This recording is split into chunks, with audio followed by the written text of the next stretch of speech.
আসসালামু আলাইকুম, সবাইকে স্বাগতম আমাদের তোমার গুণগত রসায়নের পার্ট 2 তে। তো আজকে আমরা গুণগত রসায়নের প্রথম ক্লাসে আমরা দেখছিলাম কি যে আমরা প্রথম 5টা টাইপ দেখছিলাম। সেই 5টা টাইপের উপর আমরা কনসেপ্ট করছি, বিল্ড করছি নিজেদের। তারপরে সেই কনসেপ্ট বিল্ড করার পর কি করছি, আমরা আমরা ম্যাথ সলভ করছি, কোশ্চেন সলভ করছি যে কোন কোন ভার্সিটিতে কি কি ধরনের কোশ্চেন আসছে। ঠিক আছে। তো আজকে তারই ধারাবাহিকতা আমাদের পার্ট 2, এটা আমরা টাইপ 6 থেকে শুরু করব। পার্ট 5 এ আমরা যে পর্যন্ত পড়ছিলাম তারপর থেকে, ঠিক আছে।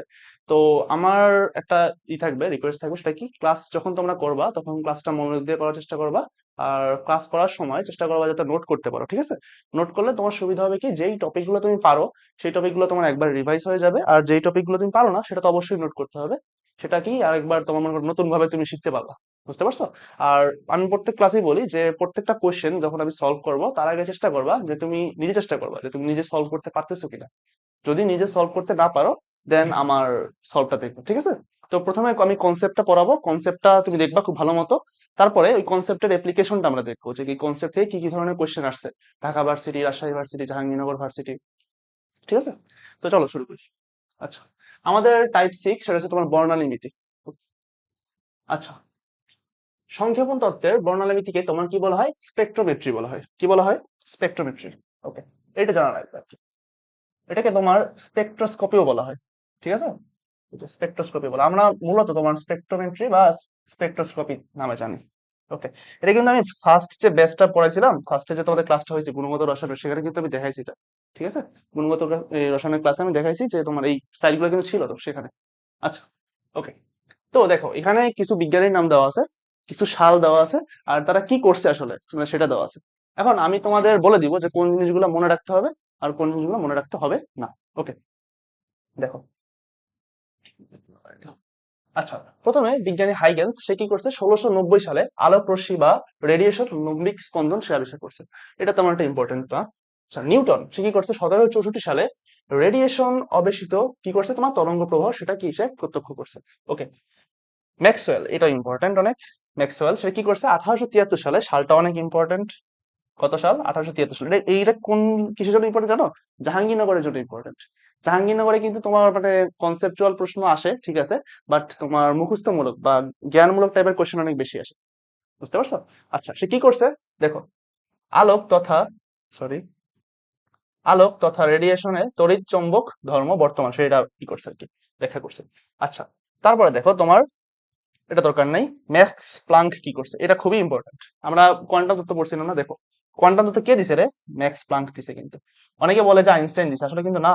আইনস্টাইন কি করছে সেটা দেখো, এই যে আইনস্টাইন, আইনস্টাইন কি করছে, এই সালটা কিন্তু ইম্পর্টেন্ট, 1901। আচ্ছা, আইনস্টাইন 1905 সালে কি করছে, ফোটন মতবাদ দিছে, সে কি করছে, যা কোয়ান্টাম তত্ত্বকে কি করছে, সুপ্রতিষ্ঠিত করছে। তার মানে প্রশ্ন যদি আসে কোয়ান্টাম তত্ত্ব কে প্রদান করে, তাহলে অ্যান্সার কি হবে? Max Planck. কোয়ান্টাম তত্ত্ব তোমার কি বলে এটাকে, সুপ্রতিষ্ঠিত বা তোমার এটাকে বর্ধিত করে কে, সেটা কি, অ্যান্সার কি হবে, তোমার আইনস্টাইন। ক্লিয়ার? আচ্ছা, এই সাল দুটো ইম্পর্টেন্ট, একটা 1901, একটা 1905। ওকে।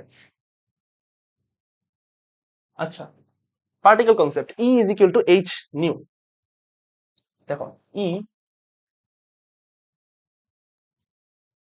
ই is equal to H nu, এটাকে বলা হয় কি, নিউ, এন ইউ। ঠিক আছে, এন ইউ, নিউ বলা হয়, নিউ। বুঝতে পারছো? নিউটা আসলে কি ডিপেন্ড, মানে ডিফাইন করে, নিউটা ডিফাইন করা হচ্ছে তোমার কম্পাঙ্ক। বুঝা গেছে? কম্পাঙ্ক ডিফাইন করে, আমরা পড়ছি না তোমার E is equal to H F. H F, এই এফটা কি আমরা পড়ছিলাম না, কম্পাঙ্ক। কম্পাঙ্ক। তার মানে নিউটা কি করে, তোমার কম্পাঙ্ক ডিফাইন করে। বুঝা গেছে?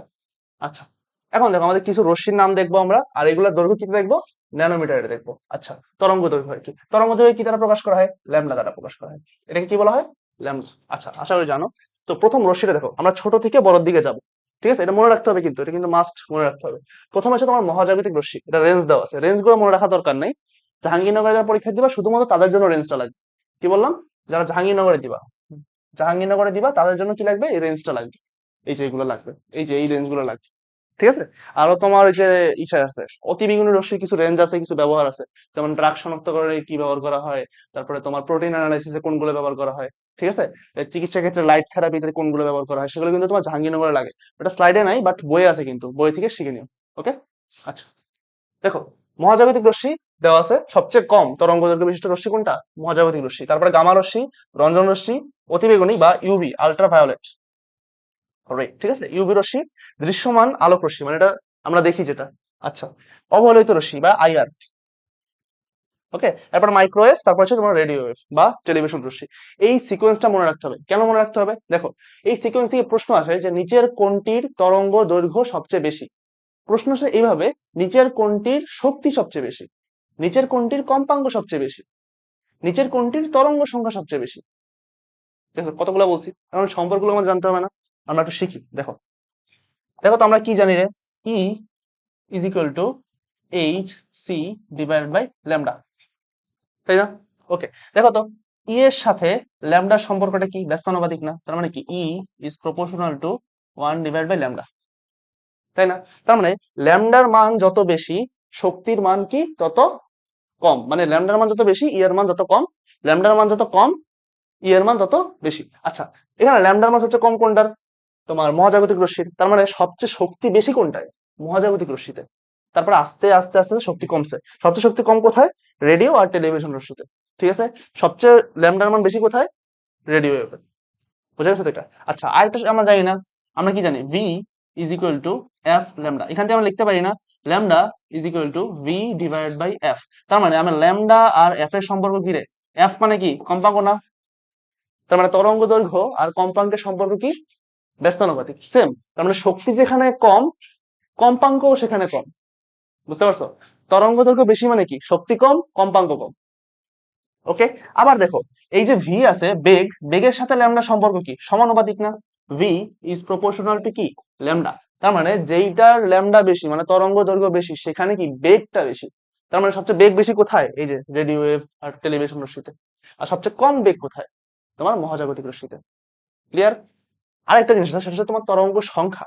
আমরা জানি কি তরঙ্গ সংখ্যা, সেটাকে কি প্রকাশ করা হয়? এভাবে।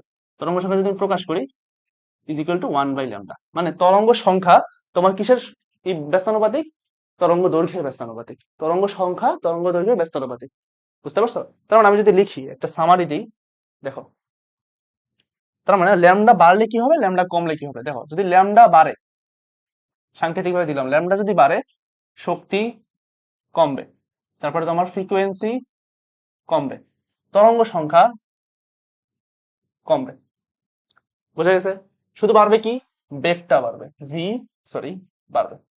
নিচে দিচ্ছিলাম আর কি, বেগ বাড়বে।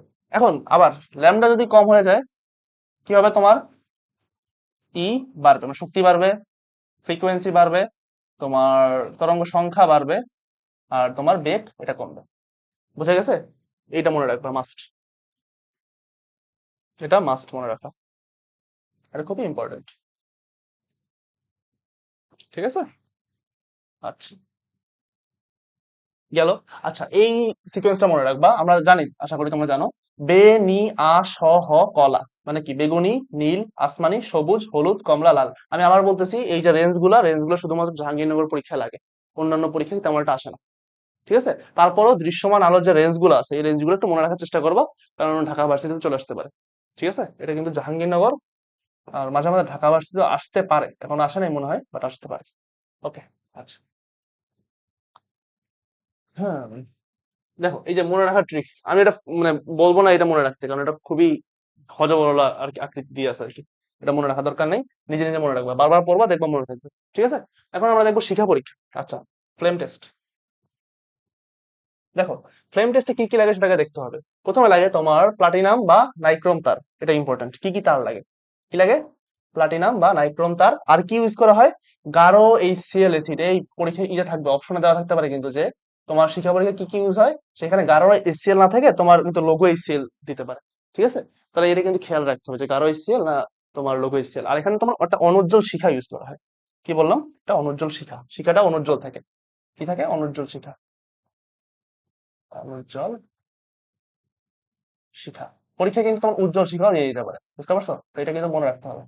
আচ্ছা, এখন কোনটা কি বর্ণ দেয়? একটা বর্ণ আমরা যেটা খালি চোখে দেখতে পারি, আরেকটা বর্ণ আছে যেটা আমরা কিতে, তোমার কোবাল্ট যে গ্লাস আছে, ব্লু গ্লাস, সেখানে দেখতে পারি। দেখো, কোবাল্ট ব্লু গ্লাসে দেখতে পারি। তো সাধারণ বর্ণটা বেশি আসে কোবাল্ট থেকে। কোবাল্ট কাছে যেটা দেখবো সেটাও কিন্তু আসতে পারে। বুঝতে পারছো? কোবাল্ট গ্লাস, কোবাল্ট কাঁচ, এইভাবে প্রশ্ন আসতে পারে যে কোবাল্ট কাঁচে এটার বর্ণটা কিরকম দেখায়, বা কোবাল্ট কাঁচে এই বর্ণটা কোন তোমার ইয়ে দেখায়, আয়নে দেখায়। বুঝতে পারছো? আচ্ছা, প্রথমে দেখলাম আমরা লিথিয়াম। লিথিয়াম কি? উজ্জ্বল লাল, লাল বা ক্রিমসন রেডও বলা হয় এটাকে, উজ্জ্বল লাল বা ক্রিমসন রেড। ওকে, তারপর দেখো সোডিয়াম, সবচেয়ে ইম্পর্টেন্ট। এটা কি বর্ণ দেয়? সোনালী হলুদ বা গোল্ডেন ইয়েলো। ইংলিশেও কিন্তু আসতে পারে। বুঝতে পারছো? আচ্ছা, এরপর যেমন পটাশিয়াম, পটাশিয়াম দেয় বেগুনি, এটা ইম্পর্টেন্ট। রুবিডিয়ামটা তেমন ইম্পর্টেন্ট না, পটাশিয়াম আসলে হালকা বেগুনি দেয়। বুঝতে পারছো? একটু হালকা বেগুনি। আচ্ছা, আর রুবিডিয়ামটা তোমার লালচে বেগুনি দেয়, এটা কিন্তু ইম্পর্টেন্ট। তো রুবিডিয়ামটা বেশি আসে না, বাট যদি আসে তাহলে জেনে রাখো যে পটাশিয়ামটা হালকা বেগুনি দেয়, হালকা, হালকা। আর তোমার রুবিডিয়ামটা কি দেয়? লালচে বেগুনি। ওকে, সিজিয়াম দেয় কি? নীল কালার। এটা আসার মতো না। আচ্ছা, তারপরে দেখো তোমার এখানে কোবাল্ট গ্লাসে কোনটা বর্ণ দিচ্ছে সেটা দেখো। তোমার লিথিয়াম কোবাল্ট গ্লাসে কোনো বর্ণ দেয় না, সোডিয়াম দেয় বর্ণহীন শিখা। ঠিক আছে, এটা আসবে যে সোডিয়াম কোন বর্ণ দেয়, তা আসলে কিন্তু সোডিয়াম কোনো বর্ণ দেয় না। আর পটাশিয়াম দেয় তোমার গোলাপি লাল, এটা ইম্পর্টেন্ট, পটাশিয়ামটা আসতে পারে। ওকে, আচ্ছা, পটাশিয়াম আর ক্যালসিয়ামটা, এই যে ক্যালসিয়ামটা আর পটাশিয়ামটা আসার মতো তোমার দেখে নিও। ঠিক আছে, কোনো না কোনো ভার্সিটি কিন্তু আসবে এই তোমার এই ছক থেকে। ওকে, দেখো তোমার বেরিয়াম সেটা হচ্ছে তোমার কাঁচা আপেলের মতো কালারটা। আর তোমার ক্যালসিয়াম সেটা বললাম ইটের ন্যায় লাল, এটা খুবই ইম্পর্টেন্ট, খুবই ইম্পর্টেন্ট। ইটের ন্যায় লাল, এটা খুবই ইম্পর্টেন্ট। এটা মনে করো এখানে যদি তুমি 5 স্টার দাও তাও কম হবে ক্যালসিয়ামেরটা। ঠিক আছে, ক্যালসিয়াম সোডিয়াম এটা খুবই আসে।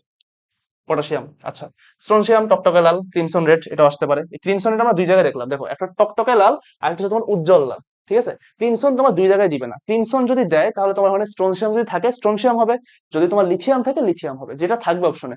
দুইটা থাকলে অ্যান্সার করবা তোমার স্ট্রনশিয়াম। কি বললাম? দুইটা থাকলে অ্যান্সার স্ট্রনশিয়াম করবা। ওকে, রেডিয়াম তোমার লাল দেওয়া আছে। Copper, কপারটা important. কপার কি দেয়? সবুজাভ নীল দেয়, মানে কি? Bluish green. ওকে, আর এখানে এই ছকের মধ্যে তোমার আর যে জিনিসটা ইম্পর্টেন্ট, যেটা আসার মতো, সেটা হচ্ছে কি কোনটা বর্ণ দেয় না। এর মধ্যে সবচেয়ে বেশি ইম্পর্টেন্ট হচ্ছে তোমার বেরিলিয়াম আর ম্যাগনেসিয়াম, এই দুটো ইম্পর্টেন্ট। বেরিলিয়াম আর ম্যাগনেসিয়াম,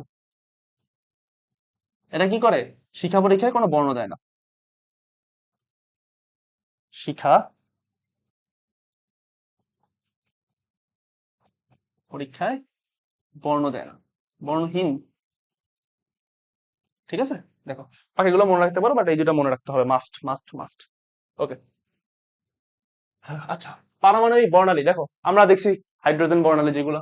আচ্ছা, এটাকে আমরা হাইড্রোজেন বর্ণালী বলতেছি। দেখো এখানে যে রশ্মিগুলো দেখা যাচ্ছে, দেখো বর্ণালী যেগুলো দেখা যাচ্ছে, সিরিজ গুলো দেখা যাচ্ছে, সেগুলো কি? আমরা সবাই জানি আশা করি। প্রথমটা হচ্ছে তোমার কি? লাইমেন। তারপরটা কি? বামার, প্যাস্টেন, ব্রাকেট, ফৌন্ড, একে ফাউন্ড বলা হয়, মানে এরকম লিখতে পারো, ফয়রস্য, নয়ডা,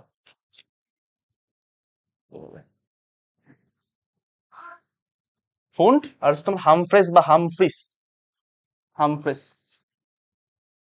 হামফ্রেস বা হামফ্রিস এরকম বলতে পারো, হামফ্রিস, ইচ্ছা। ঠিক আছে, আচ্ছা, এটা তোমার টেকনিক। ট্রাইথনিক মানে কি?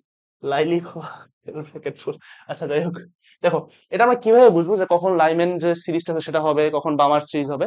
দেখো আমরা জানি কি ইলেকট্রন তোমার কি এক শক্তি স্তর থেকে অন্য শক্তি স্তরে যায়, তাই না? এখন কোন ইলেকট্রন যদি যে কোনো একটা শক্তি স্তর থেকে যদি প্রথম শক্তি স্তর আসে, দেখো ইলেকট্রন যে শক্তি স্তরে আসতে সৃষ্টি হয়, যদি যে কোনো একটা শক্তি স্তর থেকে প্রথম শক্তি স্তরে আসে, সেখানে কি সৃষ্টি হবে? লাইমেন। বোঝা গেছে? 2 নম্বরে আসলে বামার, 3 নম্বরে প্যাস্টেন, 4 নম্বরে আসলে কি হবে? ব্রাকেট, 5 নম্বরে ফুন্ড, 6 নম্বরে হামফ্রিস। ক্লিয়ার? আচ্ছা, এর মধ্যে দেখো কোনটার অঞ্চল কোথায় পড়ে। দেখো লাইমেন সেটা পড়ে কোথায়? অতিবেগুনি বা আলট্রা ভায়োলেন্ট রেঞ্জে পড়ে। প্রশ্ন কিন্তু আসবে যে নিচের কোনটি আলট্রা ভায়োলেট রেঞ্জে পড়ে, সেটা কোনটা? Lyman series. ওকে, তোমার বামার, শুধুমাত্র বামার হচ্ছে তোমার ভিজিবল, বাদ বাকি সবগুলো ভিজিবল না, বামারটা শুধুমাত্র ভিজিবল। ওকে, বাদ বাকি সবগুলো হচ্ছে তোমার অবলোহিত বা আইআর। মনে থাকবে, এগুলো মনে রাখা সহজ। মানে কি প্রথমটা হচ্ছে কি তোমার ইউভি, পরেরটা হচ্ছে ভিজিবল, বাদ বাকি সবগুলো কি আমার আইআর বা ইনফ্রারেড। ওকে, এটা গেল, এটা খুবই ইম্পর্টেন্ট। আচ্ছা, দেখো এখানে হচ্ছে আমাদের রিডবার্গ সমীকরণ, আমাদের রিডবার্গ সমীকরণটা পড়তে হয়। রিডবার্গ সমীকরণটা কি আসলে? দেখো এখানে আমরা আসলে তরঙ্গ সংখ্যা নিয়ে কাজ করি। দেখো তরঙ্গ সংখ্যা নিয়ে কাজ করি কিভাবে? দেখো তরঙ্গ সংখ্যা দিয়ে দিছি এখানে, তরঙ্গ সংখ্যা। ওকে, তরঙ্গ সংখ্যা ইজ ইকুয়াল টু, আমরা শিখছি না 1/λ, এটাকে তরঙ্গ সংখ্যা বলে, সমান সমান আর এইচ। আর এইচটাকে বলা হয় তোমার রিডবার্গ ধ্রুবক। ঠিক আছে, এটা একটা মান আছে, রিডবার্গ ধ্রুবকের মান হচ্ছে তোমার, আমি লিখে দিই, এখানে লেখা আছে রিডবার্গ ধ্রুবকের মান হচ্ছে 10, 96, 78 সেন্টিমিটার ইনভার্স ওয়ান। কি বললাম, এককটা এককটা মনে রাখবা, এককটা আসার মতো সেন্টিমিটার ইনভার্স 1। ঠিক আছে, এটা যদি মিটার ইনভার্সে নেই কি হবে, 1.0967 ইন্টু 10⁻⁷ মিটার ইনভার্স 1। মনে থাকবে? দেখো এটা মনে রাখবা, মাস্ট মনে রাখবা, এটা মিটার এককে মনে রাখবা রে। ঠিক আছে, এটা মনে রাখবা, খুবই ইম্পর্টেন্ট। ওকে, এখানে লেখা আছে। আচ্ছা, রিডবার্গ কনস্ট্যান্ট মানে R H into Z square, Z মানে কি, পারমাণবিক সংখ্যা। ঠিক আছে, সব ক্ষেত্রে তোমার হাইড্রোজেনের বর্ণালীর কথা বলবে না, অনেক ক্ষেত্রে লিথিয়াম বলতে পারে, হিলিয়াম বলতে পারে, তখন কি জেড এর জায়গায় ওটার ভর বসবে। হাইড্রোজেন যখন আমরা বলি জেড এর মান তখন 1 হয়ে যায়। এই জন্য কি দেখো এই সমীকরণে কিন্তু আমরা লিখছে। আচ্ছা, সমীকরণে সাধারণত লেখে না, জেডটা লেখে না, জেড স্কোয়ারটা লেখে না। কেন লেখে না? কারণ আমরা হাইড্রোজেন নিয়ে কাজ করি ম্যাক্সিমাম টাইমে। হাইড্রোজেনের পারমাণবিক সংখ্যা কত? 1। এক স্কোয়ার করলে কত হয়? 1 হয়। তার মানে সমীকরণটা যেটা ছিল ওটাই থাকে। বুঝতে পারছো? আচ্ছা, into 1/n_l square minus 1/n_h square. আচ্ছা, nl কি? নিম্ন শক্তি স্তর বা লোয়ার শক্তি স্তর যেটা, সেটা। ঠিক আছে, nh মানে কি? লোয়ার, যেহেতু বুঝতাম এটা কি হায়ার শক্তি স্তর বা হায়ার অরবিট। বুঝতে পারছো? আচ্ছা, মানে কি, মনে করো তোমাকে বললো যে ইলেকট্রন চতুর্থ শক্তি স্তর থেকে দ্বিতীয় শক্তি স্তরে আসছে, তাহলে বলো এখানে হায়ার শক্তি স্তর কোনটা? 4। লোয়ার শক্তি স্তর কোনটা? 2। তাহলে n লো এর মান কত হবে? 2। n হাই এর মান কত হবে? 4। ক্লিয়ার? আশা করি ক্লিয়ার। ওকে, বোঝা গেছে? এই দেখো, এন হাই হচ্ছে তোমার উচ্চ শক্তি স্তর, এন লো নিম্ন শক্তি স্তর। এটা হচ্ছে তোমার তরঙ্গ সংখ্যা মানে মিউ বার, আর ল্যামডা হচ্ছে কি তোমার তরঙ্গ দৈর্ঘ্য। আচ্ছা, এবার দেখো এটা কাজ করতে হবে, আমাদের একটা জিনিস শিখতে হবে। কি শিখতে হবে? আচ্ছা, দেখো আমাদের বলছে সর্বোচ্চ শক্তি বা সর্বোচ্চ কম্পাঙ্ক বা সর্বোচ্চ তরঙ্গ সংখ্যা আমরা বা সর্বনিম্ন তরঙ্গ দৈর্ঘ্য। ঠিক আছে, কতগুলো কথা লাগছে। আচ্ছা, একটা জিনিস মনে করো তো, আমি বলছিলাম না তরঙ্গ দৈর্ঘ্য যখন সর্বনিম্ন হয় তখন কি শক্তি সর্বোচ্চ হয় না? দেখো, সর্বোচ্চ শক্তি হয় না, কম্পাঙ্ক সর্বোচ্চ হয় না, কম্পাঙ্ক সর্বোচ্চ হয় না, তরঙ্গ সংখ্যা সর্বোচ্চ হয় না। সবগুলো কি তোমার বিপরীত সম্পর্ক না?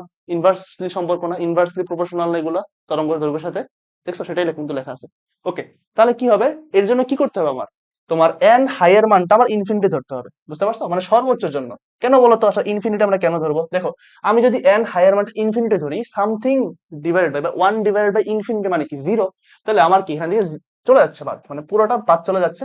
দেখো, তখন কিন্তু আমরা বড় মানটা পাচ্ছি। দেখো, এই সংখ্যাটা কিছু বাদ গেলে কি সংখ্যাটা ছোট হয়ে যাবে না রে? বাট যদি 0 বাদ যায় মানে কিছুই বাদ গেছে না, তার মানে কি সংখ্যাটা পুরোটা থাকতেছে, তার মানে কি পুরোটা সবচেয়ে বড় হয়ে যাবে। আর সবচেয়ে ছোট কখন হবে? সবচেয়ে ছোট হবে যখন তোমার এন এইচ এর মান কি হচ্ছে, আমার মানে হায়ার অর্ডারটার মান কি হচ্ছে nl+1।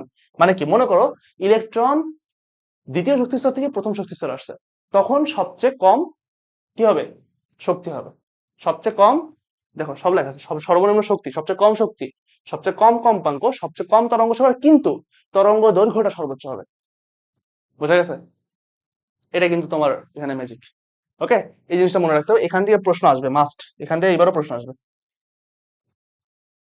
এখান থেকে এবারও প্রশ্ন আসবে। এই যে রিডবার্গ ধ্রুবক থেকে। ঠিক আছে, ঢাকা ভার্সিটিতে আসবে, না রাজশাহী ভার্সিটিতে আসবে, না হলে জাহাঙ্গীরনগর বা জিএসটিতে আসবে, বলে দিলাম। ওকে, আচ্ছা, কোন সিরিজের এনতম লাইনের জন্য NH is equal to NL plus এনতম লাইন। মনে করো তোমার একটা লাইন নাম্বার দিয়ে দিচ্ছে যে এত নাম্বার লাইন সৃষ্টি করছে, তখন কি হবে? তোমার একটা যে কোনো একটা দেওয়া থাকবে, হয় NH দেওয়া থাকবে, নাহলে N লো দেওয়া থাকবে। তখন সেখান থেকে তোমার বাকিটা বের করতে হবে। বুঝতে পারছো? এটা ইম্পর্টেন্ট। এই সবগুলো কিন্তু পুরো স্লাইডের কথাই বলছে। ওকে, আচ্ছা, আর এখানে তোমার দেওয়া আছে শক্তির জন্য আমরা কিভাবে নির্ণয় করবো। দেখো, আমরা কি জানি, E is equal to H nu, তাই না? আর আমরা কি জানি, আমরা শিখছি না V is equal to F lambda রে? শিখছি না এটা? আচ্ছা, এটাকে আমরা এইভাবে লিখতে পারি, ভি জায়গায় আমরা সি লিখতে পারি, মানে আলোর বেগটা C is equal to nu lambda লিখতে পারি না?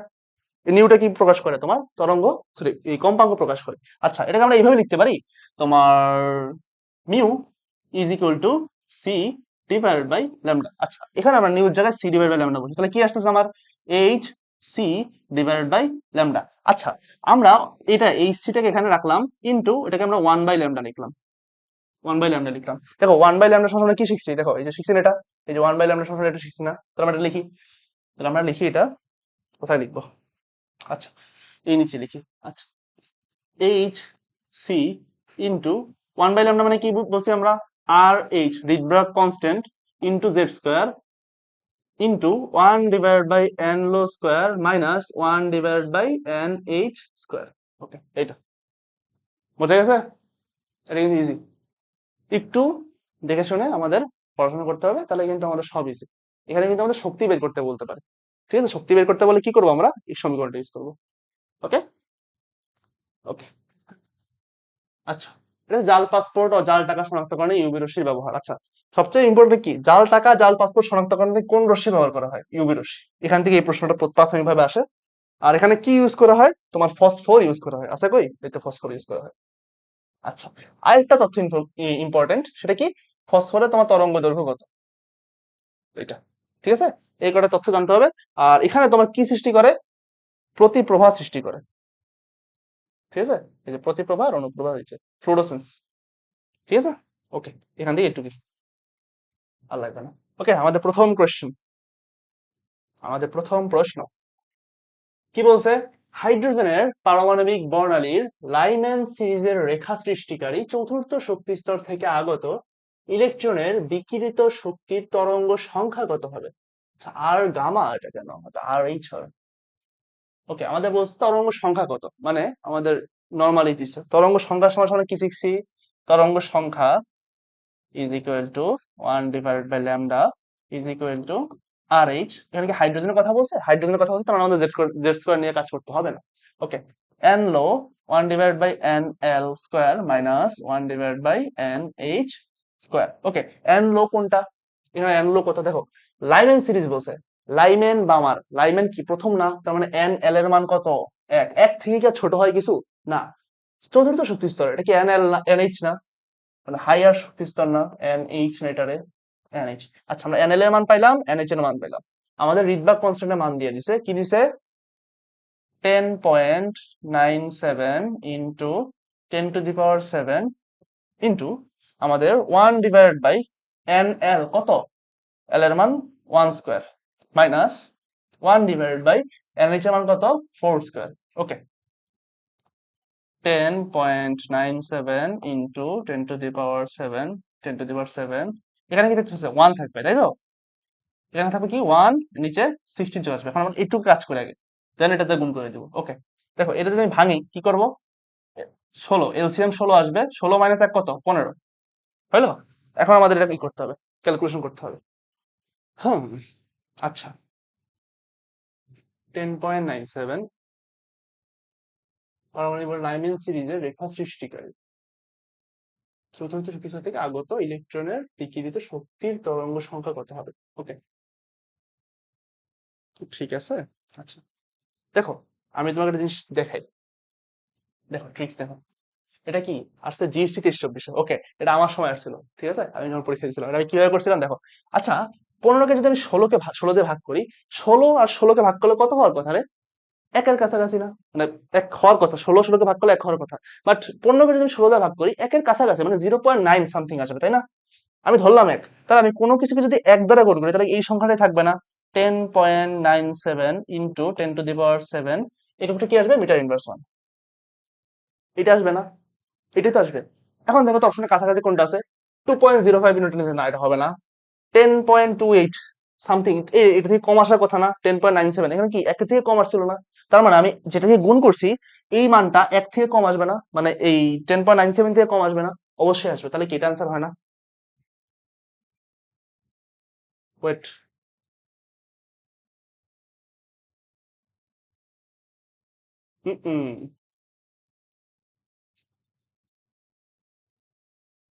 এখানে একটা ভুল দেওয়া আছে, বুঝছো? 10.97।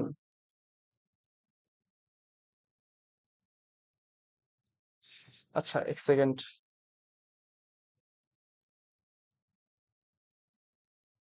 আমি যেটা করি, 16.0 আসছে।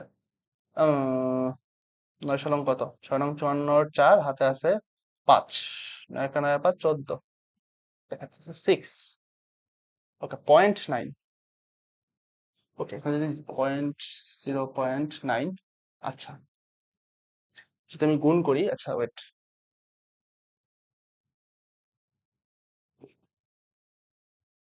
হুম, না না, এখানে আমার ভুল আছে, বুঝছো?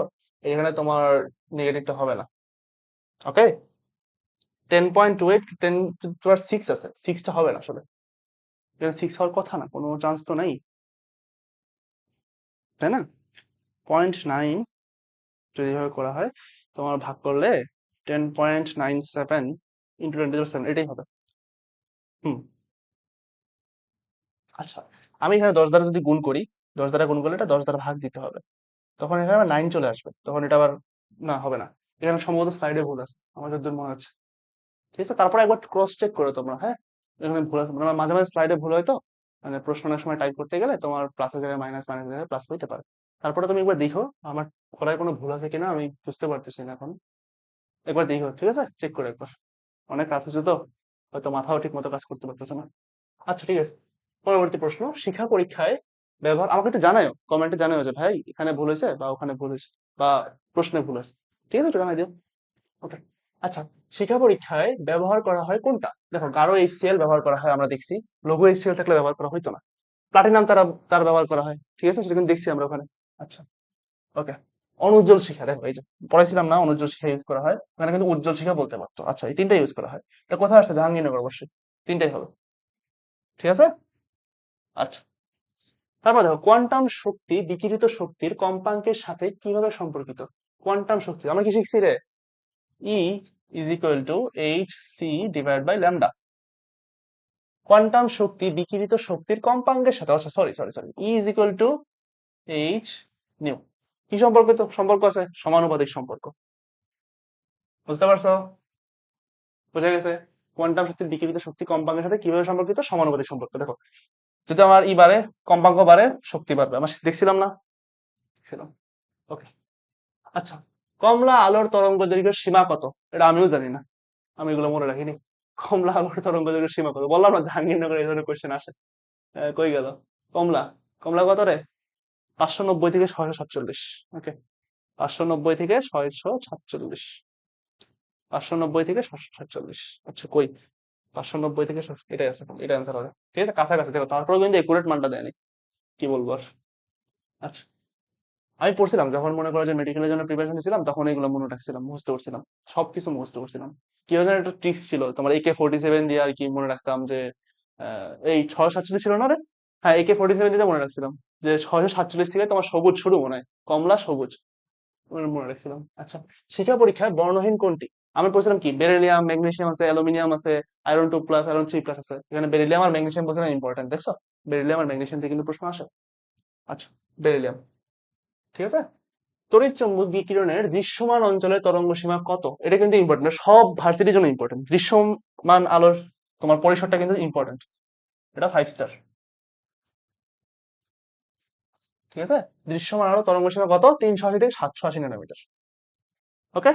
আচ্ছা, আর এইচ রিডবার্গ ধ্রুবক হলে হাইড্রোজেন পরমাণুর বর্ণালীতে বামার সিরিজের জন্য, আচ্ছা বামার সিরিজের জন্য সর্বনিম্ন কত তরঙ্গ সংখ্যার রশ্মি বিকৃত হবে, মানে কি, মানে বিকিরিত হবে? আমার লাগবে সর্বনিম্ন তরঙ্গ সংখ্যা, মানে কি 1/λ আমার লাগবে, ইজিকুয়াল, আমরা কি শিখছি?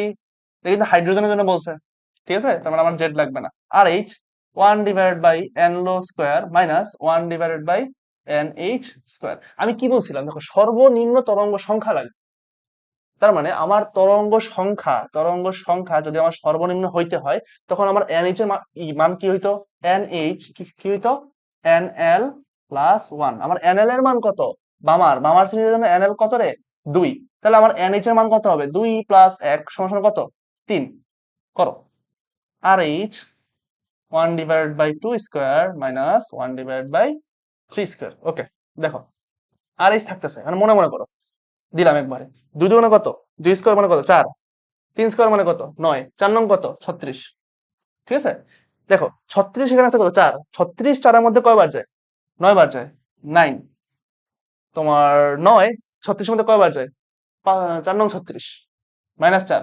তাহলে একবারে কি লেখো তুমি? 5 লিখে ফেলো। বুঝতে পারছো তো? একবারে 5 লিখে ফেলো। তাহলে এটা এখান থেকে কি লেখা যায়? 5 RH divide by 36। 5 RH divide by 36। বোঝা গেছে? ইজি কিন্তু। এটা কিন্তু একটু ঘুরে যাওয়ার কিভাবে চাইছে, কি তরঙ্গ সংখ্যাটা আসলে ঘুরেই চাইছে, কারণ ম্যাক্সিমাম টাইমে তো তরঙ্গ দৈর্ঘ্যটা চাই। বুঝতে পারছো? এখান থেকে কিন্তু তোমার অন্য কিছু চাইতে পারতো। হুম, ওই ডাটাটা দিলে আর কি। ক্লিয়ার? আচ্ছা, এই ধরনের প্রশ্ন কিন্তু খুবই আসে। দেখো, ঢাকা ভার্সিটি 20-21 আসছে, 15-16 আসছে, ঠিক আছে, এটা কিন্তু আবার আসতে পারে। ওকে। হ্যাঁ, বিকিরণগুলোর মধ্যে কোনটির শক্তি সবচেয়ে বেশি? শক্তি বেশি সবচেয়ে কোনটার? আমি কি বলছিলাম, যেইটার তোমার কি তরঙ্গ দৈর্ঘ্য কম সেটার শক্তি বেশি, তাই না? আমরা E is equal to H C divide by lambda জানি না? তার মানে যেটার কি আমার তরঙ্গ দৈর্ঘ্য কম তার শক্তি বেশি। এখানে তরঙ্গ দৈর্ঘ্য সবচেয়ে কম কার বলো? ইনফ্রারেড আছে, ভিজিবল আছে, আল্ট্রাভায়োলেট। আমরা একটু দেখি, দেখো তোমাদের রেঞ্জটা দেখা একবার। আচ্ছা, এই রেঞ্জটা কিন্তু মনে রাখতে হবে রে, এই রেঞ্জটা যদি মনে রাখতে না পারো তাহলে হবে না। দেখো আমরা কি পড়ছিলাম, দেখো প্রথমে আমরা পড়ছিলাম যে তোমার প্রথমে মহাজাগতিক রশ্মি থাকে, তারপরে গামা রশ্মি, রঞ্জন রশ্মি, ঠিক আছে, দেন থাকে তোমার অতিবেগুনি রশ্মি ইউভি।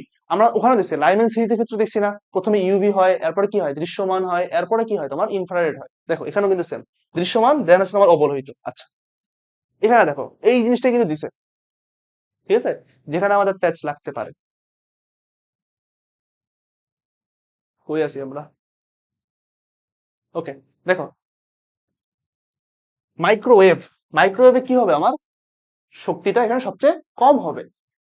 দেখো সবচেয়ে বেশি বলছে, সবচেয়ে কম হবে, তার মানে সবচেয়ে কমটা এখানে আছে, সবচেয়ে বেশি আছে, সবচেয়ে বেশি কোথায় হবে আল্ট্রাভায়োলেট, ঠিক আছে, ইউভিতে। ইউভি, ইউভিতে কি শক্তিটা সবচেয়ে বেশি হবে এবং তরঙ্গ দৈর্ঘ্য সবচেয়ে কম হবে। তরঙ্গ দৈর্ঘ্য এবং বেগ সবচেয়ে কম। কি আমার তরঙ্গ দৈর্ঘ্য ও বেগ, ঠিক আছে, এটা কি সবচেয়ে কম। ওকে। আচ্ছা, হাইড্রোজেনের পারমাণবিক বর্ণালী কোন সিরিজটি দৃশ্যমান অঞ্চলের কি হয়? বামার আছে, বামার। এটা কিন্তু বালমার না রে, এটা বামার, ঠিক আছে, উল্টা পাল্টা পড়ে না আবার, এটা বামার, এল উচ্চারণ করা হয় না। আচ্ছা, দৃশ্যমান আলো তরঙ্গ দৈর্ঘ্য দেখো আবার আসছে 380 থেকে 700। আচ্ছা, 380 থেকে 780 বা 700 যেটাই হোক, 380 আছে মানে ঠিক আছে। মস্তিষ্কের টিউমার শনাক্তকরণে সর্বাধিক ব্যবহৃত হয় কোনটা? এমআরআই। এমআরআই, দেখো আমি তোমাকে বলে দিই, তোমাদের বইয়ে আইআর রশ্মি আছে না?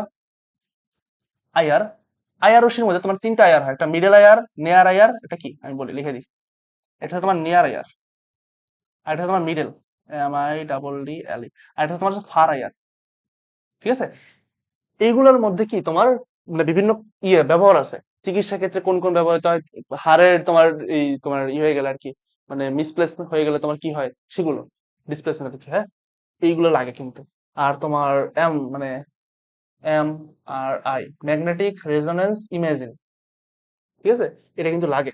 এখানে তোমার কি কি পরমাণু ইউজ হয়, NMR, ঠিক আছে, নিউক্লিয় ম্যাগনেটিক রেজোনেন্স, এইগুলো কিন্তু লাগে, ঠিক আছে, বইয়ে আছে, বইয়ে তোমার ব্যাখ্যা দেওয়া আছে, এই ব্যাখ্যাটা একবার ভালো মতো দেখে নিবা, কোন কোন পরমাণু ইউজ হয়, কত জোড়া আছে, এনএমআর আছে, এগুলো কিন্তু ইম্পর্টেন্ট। ওকে। আচ্ছা, এমআরআই যন্ত্রের সাহায্যে মানবদেহের রোগ নির্ণয়ে কোন মৌলটির ভূমিকা রয়েছে? Hydrogen, H11। যখন বই পড়বা দেখতে পারবা। ওকে। নিচের কোন আলোক রশ্মি তরঙ্গ দৈর্ঘ্য সবচেয়ে বড়? গ্রামার, আচ্ছা গামার, সরি, মাইক্রোওয়েভ, ভিজিবল রে, এক্স রে। অবশ্যই কি এক্স রে বেশি না, গামা রেরও বেশি না, গামা রে কিন্তু উপরের দিকে। উপরের দিকে কি হয় দেখো, আমরা পড়ছি কি মহাজাগতিক রশ্মি, গামা রশ্মি, রঞ্জন রশ্মি, এক্স রে তো রঞ্জন রশ্মি, এটি তো জানো না, এক্স রে মানে রঞ্জন রশ্মি, ঠিক আছে। ওখানে আমার রঞ্জন রশ্মি দিয়ে বললো না ভাই এখানে এক্স রে কোথেকে আসছে, এক্স রে কিন্তু রঞ্জন রশ্মি, ঠিক আছে, বিজ্ঞানী রঞ্জন আবিষ্কার করছে এই জন্য রঞ্জন রশ্মি বলা হয়। আচ্ছা, ভিজিবল রে অনেক উপরে, সবচেয়ে নিচে কোনটা ছিল? মাইক্রোওয়েভ, ঠিক আছে, মাইক্রোওয়েভ। তারপর কি ছিল? রেডিও ওয়েভ, কিন্তু তরঙ্গ দৈর্ঘ্য বস্তু। ওকে। ইউভি ভিস স্পেকট্রোস্কোপের ব্যবহার নয় কোনটি? দেখো, নমুনা দ্রবণের ঘনমাত্রা নির্ণয়, এটা তোমার আসলে পরিমাণগত রসায়নের টপিক, বাট এখানে দিয়ে দিছে, সমস্যা নেই। ঢাকা বিশ্ববিদ্যালয়ে তোমার 17-18 আসছে। নমুনা দ্রবণের ঘনমাত্রা নির্ণয়, ইয়েস, এটা দরকার। আচ্ছা, ব্যবহার নয় কোনটা বলছে? জৈব যৌগের কার্যকরী মূলক, ইয়েস। কার্বন শিকলে থাকা কোন যৌগের দ্বিবন্ধন নির্ণয়, হ্যাঁ এটাও সত্য। এলিফিটিক যৌগের চক্র, না এলিফিটিক না, এটা অ্যারোমেটিক করে, ঠিক আছে, এটা এলিফিটিক হবে না। কি হবে? এলিফিটিক হবে না, এটা হবে অ্যারোমেটিক। অ্যারোমেটিক, অ্যারোমেটিক যৌগের চক্র উপস্থিত দ্বিবন্ধনের সংখ্যা নির্ণয় করতে ইউজ করা হয়, ঠিক আছে। এগুলো বৈশিষ্ট্যগুলো মুখস্থ করতে হবে মাস্ট, ইউভি স্পেকট্রোস্কোপি, এটা কিন্তু তোমার পরিমাণগত রসায়নের টপিক। ওকে, শিক্ষা পরীক্ষা দেখো, দেখো কতবার আসছে, দেখো শেষ করতে পারতেছো? এখান থেকে শুরু ওখানে শেষ হয়েছে, হ্যাঁ। আচ্ছা, শিক্ষা পরীক্ষায় কোন মৌলটি সোনালী হলুদ বর্ণ দেয়? কোনটা দেয় রে? গোল্ডেন ইয়েলো, সোনালী হলুদ সীসা করে কে করে? সোডিয়াম আছে, সোডিয়াম, সোডিয়াম। ওকে। ওকে। নিচের বিকিরণগুলোর মধ্যে কোনটি তরঙ্গ সবচেয়ে কম? দেখো কতবার প্রশ্ন আসতেছে, একই প্রশ্ন কতবার আসতেছে, এটাও ঢাকা ভার্সিটি আসছে মনে হয়, বুঝতেছো? তার মানে এই টপিকটা মাস্ট মাস্ট মাস্ট আসবে, এবারও আসবে। তরঙ্গ দৈর্ঘ্য সবচেয়ে কম, দেখো তরঙ্গ দৈর্ঘ্য কোথায় কম? এই গামারে না ওয়াই রে? আচ্ছা, ইনফ্রারেড আছে, ইউভি আছে, এক্স রে, সবচেয়ে কম কোথায়? গামারেতে কম তরঙ্গ দৈর্ঘ্য। ঠিক আছে, গামারেটা হচ্ছে উপরে, মানে এইগুলোর মধ্যে আর কি। ওকে, আমাদের টাইপ 7 আমাদের বর্ণালীমিতি শেষ, এখন আমরা আসছি কোথায়? দ্রাব্যতায়। ঠিক আছে, এই টপিক থেকে প্রশ্ন আসবে। এখন ভাই বলতেছো যে ভাইয়া আপনি সব টপিক থেকে বলতেছেন প্রশ্ন আসবে, তাহলে আসলে কোন টপিক থেকে আসবে? দেখো, সব ভার্সিটি তার এক টপিক থেকে প্রশ্ন আসবে না, প্রত্যেকটা টপিক থেকে হয়তো একটা প্রশ্ন আসতে পারে। ঠিক আছে, এখন এমন হইতে পারে যে গুণগত রসায়ন থেকে অনেক ভার্সিটিতে তোমার দুইটা বা তিনটা প্রশ্ন করলো, দুইটা বা তিনটা প্রশ্ন করলে তোমার দেখা যায় যে তোমার ওই যে বর্ণালী থেকে একটা দিল, দ্রাব্যত থেকে একটা দিয়ে দিল। বুঝতে পারছো? এরকম কিন্তু হবে, বা তিনটা দিলে তোমার মনে করো আবার ওই যে প্রথম যে টপিক গুলো পড়াইছিলাম আমরা, কোয়ান্টাম সংখ্যা থেকে একটা দিয়ে দিতে পারে। ঠিক আছে, এগুলো কিন্তু খুবই মানে স্যারদের চাহিদার শীর্ষে থাকে এই কোশ্চেন গুলো। ওকে, আচ্ছা, এটা কিন্তু খুবই ইম্পর্টেন্ট। দ্রাব্যতা, দ্রাব্যতা থেকে ম্যাথ কোনো না কোনো ভার্সিটি আসবেই, এটা লিখে রাখতে পারো, কমন পাবা 100%। ওকে, দ্রাব্যতা জিনিসটা কি আমরা একটু শিখি আগে। হ্যাঁ, আমরা যখন পড়ি, দ্রবণ পড়ি আমরা, দ্রব পড়ি আর দ্রাবক পড়ি। এখন আমরা ছোটবেলা থেকে পড়তেছি যে দ্রবক কি করে, দ্রব কি করে, দ্রাবক কি করে, আর দ্রবণটা জিনিসটা কি। আচ্ছা, দ্রব জিনিসটা কি বলতো? যেই জিনিসটা কি দ্রাবকে দ্রবীভূত হয়। কি বললাম আবার? দ্রব জিনিসটা কি দ্রাবকে দ্রবীভূত হয়। আর দ্রাবক কি করে? দ্রবকে নিজের মধ্যে দ্রবীভূত করে। বুঝতে পারছো? দ্রবকে নিজের মধ্যে দ্রবীভূত করে। আর দ্রবণ জিনিসটা কি? দ্রাবক ও দ্রব মিলে যে মিশ্রণটা তৈরি করে সেটাই কি আমার দ্রবণ। তার মানে আমরা লিখতে পারি যে দ্রাবক, দ্রাবক প্লাস দ্রব ইজ ইকুয়াল টু কি আমার দ্রবণ। আচ্ছা ঠিক আছে, এখন কথা হচ্ছে দ্রাব্যতাটা কি? দ্রাব্যতাটা হচ্ছে এমন 100 গ্রাম দ্রাবকে, ভালো মতো শোনো, 100 গ্রাম দ্রাবকে যত গ্রাম, যত গ্রাম দ্রব দ্রবীভূত থাকে তাকে দ্রাব্যতা বলে। কি বললাম? 100 গ্রাম দ্রাবকে যত গ্রাম দ্রব দ্রবীভূত থাকবে তাকে কি বলা হয়? দ্রাব্যতা বলা হয়। ক্লিয়ার? আচ্ছা, এটাই, এটা শুধু আমার দ্রাব্যতার সংজ্ঞা। এখানে দ্রাব্যতার আধুনিক সংজ্ঞা দিয়ে দিচ্ছে, নিজেরা দেখে নিবা। ওকে, আর এত লাগে না এগুলো। আচ্ছা, দ্রাবকের প্রকৃতির উপর তোমার নির্ভরশীল দ্রাব্যতা, বা দ্রবের প্রকৃতির উপর নির্ভরশীল। এখন দেখো, আমি তোমাকে যদি বলি যে 1 কেজি চিনি তোমার পানিতে যেমনে মানে দ্রবীভূত হবে, তারা কি সেটা কি তোমার কেরোসিনের মধ্যে সেরকম দ্রবীভূত হবে? না, হবে না। তারপর আমি যদি এরকম বলি যে আমি দুইটা বোতলে পানি নিছি, হ্যাঁ, একটার মধ্যে তোমার চিনি দিছি, আরেকটার মধ্যে মনে করো তোমার লবণ দিছি, এখন দুইটা কি একই পরিমাণে দ্রবীভূত হবে? না, হবে না। তার মানে দেখো, দ্রাবকের উপরও ডিপেন্ডেন্ট, দ্রবের উপরও ডিপেন্ডেন্ট, আবার তোমার তাপমাত্রার উপরও ডিপেন্ডেন্ট। দেখো কিছু কিছু আছে কি, আসলে নর্মালি কি তাপমাত্রা বাড়ালে দ্রাব্যতাটা বাড়ে স্বাভাবিকভাবে। যদি তাপহারী বিক্রিয়া হয় তাহলে কি হবে? তাপহারী দ্রাবক হয় আর কি। তাহলে তাপমাত্রা যদি আমি বাড়াই তাহলে কি হবে? আমার দ্রাব্যতা বৃদ্ধি পাবে। এগুলো কিন্তু ইম্পর্টেন্ট, তাপমাত্রা বাড়ালে দ্রাব্যতা বৃদ্ধি পাবে। ওকে, আর এক্স যেমন তোমার দেওয়া আছে, এক্সাম্পল গুলো দেওয়া আছে, potassium nitrate, sodium nitrate, potassium iodate, সব দেওয়া আছে। ওকে, আর তোমার তাপোৎপাদী হলে কি হবে? উল্টা হবে, তাপ বাড়াইলে কি হবে? দ্রাব্যতা হ্রাস পাবে। আচ্ছা, তাপমাত্রা বৃদ্ধির সাথে সাথে প্রথমে দ্রাব্যতা বাড়ে, পরে দ্রাব্যতা কমে। এগুলো কোনগুলো রে? যে কেলাস পানি আছে যেগুলো, যেমন ব্লু ব্লু ভিট্রিয়ল আছে, গ্লোবাল লবণ আছে। দেখো গ্লোবাল লবণের সংখ্যাটা দেওয়া আছে কিন্তু এখানে, এটা কিন্তু ইম্পর্টেন্ট, গুণগত রসায়নে কিন্তু একটা সংকেতই আছে, গ্লোবাল লবণ।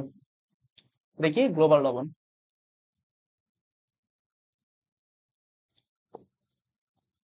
গ্লোবাল লবণ বা গ্লোবাল সল্ট, গ্লোবাল লবণ। ওকে, আচ্ছা, ক্যালসিয়াম সালফেট আর 2 অনু পানি, এটা সম্ভবত জিপসাম। ঠিক আছে, জিপসাম, জিপসাম। এগুলো তোমার পড়বা ইসে, অর্থনৈতিক রসায়নে ভালো মতো পড়বা, জিপসাম কি কাজে ইউজ হয়, ওই সিমেন্ট শিল্প এখানে পড়তে পারো। ঠিক আছে, আচ্ছা যদি পড়ো। চাপের প্রভাব, চাপের প্রভাবটা আছে হেনরির সূত্র, ঠিক আছে, দ্রাব্যতার উপর, এটা আমরা দেখবো। ওকে,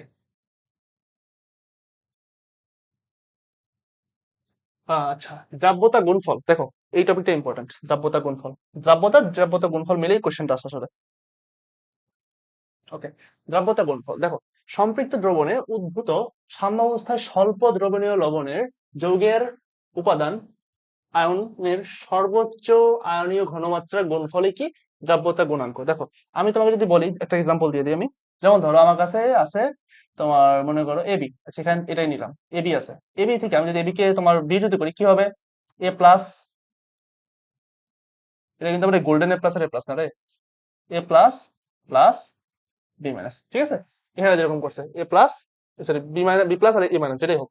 আচ্ছা, বি এবং এ এখানে কি যোজনী কি এক, তাহলে দ্রাব্যতা গুণাঙ্ক কি হবে, আমার কি বলছে যে ঘনমাত্রা, আয়নের সর্বোচ্চ আয়নীয় ঘনমাত্রা গুণফল। তাহলে আমার এ এর ঘনমাত্রা আমি কিভাবে লিখবো, এভাবে। বি এর ঘনমাত্রাটা আমি কিভাবে লিখবো, এভাবে, তাই না? তাহলে এটা গুণফলটা কি আমার দ্রাব্যতা গুণফল, যেটাকে আমরা প্রকাশ করা হয় কেএসপি দ্বারা। কেএসপি হচ্ছে দ্রাব্যতা গুণফল, ঠিক আছে। এখন দেখো এখানে ঘনমাত্রাটা যদি আমি এস দ্বারা প্রকাশ করি, এটার ঘনমাত্রা যদি আমি এস দ্বারা প্রকাশ করি, তাহলে দেখো এবি এর ঘনমাত্রা এস দ্বারা প্রকাশ করলে এবির যে ঘনমাত্রাটা ছিল সেটাই কি এ প্লাস এর ঘনমাত্রা হবে, বি মাইনাস এর ঘনমাত্রা হবে। তাহলে এই এ প্লাস কে আমি এস দ্বারা রিপ্লেস করতে পারি, করলাম রিপ্লেস। এই বি মাইনাস কে আমি এস দ্বারা রিপ্লেস করতে পারি, করলাম রিপ্লেস। তাহলে এস ইন্টু এস কি হবে, এস স্কয়ার। এইটা হচ্ছে তোমার কি দ্রাব্যতা গুণফলটা পাইলাম। এবি এর দ্রাব্যতা গুণফল কি পাইলাম আমি, এস স্কয়ার পেলাম। এই জিনিসটা আমি অন্য ক্ষেত্রে ইউজ করি, দেখো অ্যালুমিনিয়াম হাইড্রোক্সাইডের ক্ষেত্রে করি। অ্যালুমিনিয়াম হাইড্রোক্সাইড যদি আমি ভাঙি কি পাবো, দেখো অ্যালুমিনিয়াম হাইড্রোক্সাইড AlOH3, এটাকে যদি ভাঙি আমি অ্যালুমিনিয়াম 3+ পাবো না রে, অ্যালুমিনিয়াম 3+ প্লাস OH মাইনাস পাবো কয়টা, তিনটা, 3OH মাইনাস। এখন দেখো এটা দ্রাব্যতা যদি এস হয়, এখানে কি এক মোল আছে না, তার মানে এটা দ্রাব্যতা কি হবে, এক এস হবে, এক এস হবে, 1s। এইটার সামনে কি আছে, তিন আছে না, তাহলে এটা কি হবে, 3s হবে। বুঝতে পারছো, 3s হবে। এখন আমরা যখন ঘনমাত্রা নির্ণয় করব, ঘনমাত্রা গুণফল করব, তখন কি হবে, দেখো অ্যালুমিনিয়াম 3+ এর ঘনমাত্রা কি হবে, এস থাকলো, ইনটু দেখো আহ, এই যেটা ঘনমাত্রা আছে এস আছে, ঠিক আছে। আর যখন আমরা ঘনমাত্রা নির্ণয় করি তখন কি হবে আমার, ওইচ এর ক্ষেত্রে এই যে এটা আছে তোমার, তিন থাকবে, 3s এটা থাকলো, ঠিক আছে। আর যত মোল থাকবে সেই মোল সংখ্যাটা কি পাওয়ার আকারে চলে যায়, এটা পাওয়ার আকারে চলে যাবে, ঠিক আছে। সেকেন্ড ব্র্যাকেট দিলাম, সেকেন্ড ব্র্যাকেট দিলাম। এখন দেখো মান কি আসতেছে, দেখো এস ইন্টু 3s কিউব, তাই তো, 3s কিউব না না, 3 3 কত, 9, 9s কিউব। বুঝতে পারছো, না এটাও হয় নাই। 3 3 9, 3 9 27, 3 কিউব মানে 27, 27s কিউব, ঠিক আছে। আচ্ছা, তাহলে কি আসতেছে আমার 27s⁴। এটাই কি আমার অ্যালুমিনিয়াম হাইড্রোক্সাইডের কেএসপি বা দ্রাব্যতা গুণফল। ওকে, আচ্ছা, আশা করি বুঝতে পারছো। দেখো 27s⁴, ওকে, আশা করি বুঝতে পারছো। এরপর হচ্ছে কি, এই দেখো আয়নিক গুণফল। আয়নিক গুণফল কি, এই যে আয়ন যখন ভেঙে ভাঙবে তখন কেআইপি। দেখো দ্রাব্যতা গুণফল আমরা কি পড়ছি, কেএসপি পড়ছি। কেএসপি হচ্ছে তোমার দ্রাব্যতা গুণফল, আর কেআইপি হচ্ছে কি আমার আয়নিক গুণফল, ঠিক আছে, আয়নিক প্রোডাক্ট, সলভেন্ট প্রোডাক্ট। ওকে, দেখো সম্পর্ক, এই সম্পর্কটা জানতে হবে। দ্রাব্যতা গুণফল বেশি হলে কি হবে, আয়নিক গুণফল বেশি হলে কি হবে সেটা। দেখো কেআইপি কি, আয়নিক গুণফল। আয়নিক গুণফল যদি তোমার কেএসপি বা দ্রাব্যতা গুণফল থেকে বেশি হয়, তখন সেইটা কি হবে, অদক্ষিপ্ত হবে বা অদক্ষেপ হবে সেখানে, বা যে দ্রবণটা অতিপৃক্ত হয়ে যাবে, ঠিক আছে, মানে বেশি হয়ে যাবে, এই জন্য তো তোমার অদক্ষেপ পড়বে। বুঝতে পারছো, আচ্ছা। এখন কেএসপি যদি তোমার কেআইপি থেকে বড় হয় বা দ্রাব্যতা গুণফল যদি বেশি হয়, স্বাভাবিকভাবে কি হবে, সেটা অসম্পৃক্ত হয়ে যাবে, ঠিক আছে। কেএসপি যদি বেশি হয় সেটা কি হয়ে যাবে আমার, অসম্পৃক্ত হয়ে যাবে। আর কেএসপি কেআইপি যদি সমান হয়, তাহলে কি হবে, সেটা সম্পৃক্ত, কানায় কানায় পূর্ণ। ক্লিয়ার, আচ্ছা এখানে লেখা আছে সবকিছু, পড়ে নিবা। ওকে, এটা হচ্ছে তোমার সমান প্রভাব বা কমন আয়ন ইফেক্ট। ওকে, এটা কাজ কি, দেখো কমন আয়ন ইফেক্টটা কখন কাজ করে, যেমন আমি যদি এক্সাম্পল দেই, H2S হাইড্রোজেন সালফাইড, আর তোমাকে এক্সাম্পল দিলাম আমি এরকম HCl, ঠিক আছে। এই এক্সাম্পলটা অনেক জায়গায় আসে বুঝছো, আর মেডিকেলও আসে, তোমার ঢাকা ভার্সিটি, রাজশাহী ইউনিভার্সিটি অনেকবার আসে। এটা দেখছি আমি অনেকবার, হাজার স্যারের বইয়েও এক্সাম্পলটা দেওয়া আছে, এটা কিন্তু আসার মতো, ঠিক আছে। আচ্ছা H2S, এখান থেকে আমি H2S কে আমি কিভাবে ভাঙতে পারি, 2H+ আমি ভাঙতে পারি না রে, আর প্লাস কি লিখতে পারি আমি, S2-, এটাই তো সালফাইড আয়ন, এটাই তো সালফাইড আয়ন, তাই না। HCl কিভাবে ভাঙতে পারি আমি, H+ প্লাস Cl-। দেখো তো এখানে কি কমন আয়ন আছে না, এই কমন আয়নের কারণে কি হয় জানো, যেটা কম দ্রবণীয় মানে স্বল্প দ্রবণীয়, যেমন H2S এটা স্বল্প দ্রবণীয়, HCl-টা কিন্তু অধিক দ্রবণীয় বা অধিক আয়নিত হয়, বোঝা গেছে। তো এই কারণে স্বল্প দ্রবণীয় যে জিনিসটা আছে সেটা কি দ্রাব্যতাটা কমে যায়, এটাকেই বলা হয় তোমার কমন আয়ন ইফেক্ট বা তোমার যে সময়ায়ন প্রভাব, বোঝা গেছে? ওকে, গেল কাহিনী, সময়ায়নের কাহিনী গেছে। আচ্ছা, এই জিনিসটা লাগবে, কোন কোন লবণ দ্রবীভূত লাগবে, এটা খুবই ইম্পর্টেন্ট। আসলে ইম্পর্টেন্ট দেখে আমি স্লাইডে রাখছি। ঠিক আছে, এটা পড়বা, মাস্ট, মনে রাখতে হবে। দেখো, তোমার গ্রুপ ওয়ান এর শ্রেণী ধাতু সমূহ অ্যামোনিয়াম আয়নের যৌগ সমূহ দ্রবণীয়। দেখো, অ্যামোনিয়াম আয়নের যৌগ সমূহ দ্রবণীয়। দেখো কোনগুলো, এই যেগুলো তো আছে। আর ব্যতিক্রম কোনগুলো, দেখো lithium carbonate, lithium phosphate, lithium fluoride, এগুলো কি অদ্রবণীয়, এগুলো মনে রাখতে হবে, ব্যতিক্রম গুলোই মনে রাখতে হয়। বোঝা গেছে, ব্যতিক্রম গুলোই মনে রাখতে হয়, কেমিস্ট্রি এটাই নিয়ম। সকল এসিটেট, নাইট্রেট এবং নাইট্রাইট লবণ দ্রবণীয়, সকল এসিটেট, দেখো সংকেত দেওয়া আছে এসিটেট, সি CH3 সিটা বলো minus, NO3 minus, NO2 minus, আমি শিখেছিলাম কিন্তু NO3 মাইনাস মানে কি, NO2 মাইনাস মানে কি।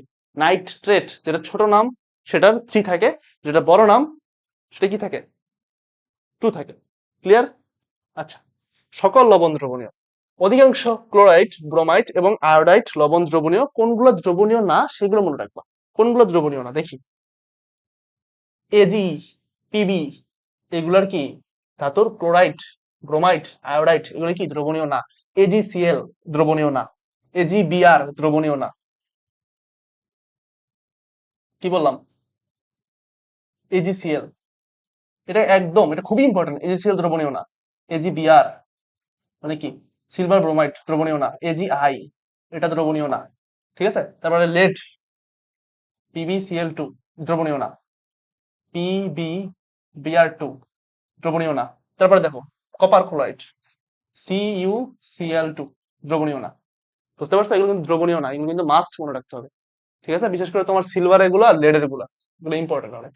আচ্ছা, তারপরে দেখো, সবচেয়ে মজা হবে তোমার সালফেটেরটাই। দেখো, অধিকাংশ সালফেট লবণ দ্রবণীয়, কিন্তু কোনগুলো দ্রবণীয় না, দেখো কোনগুলো স্বল্প দ্রবণীয় সেগুলো দেখা আছে।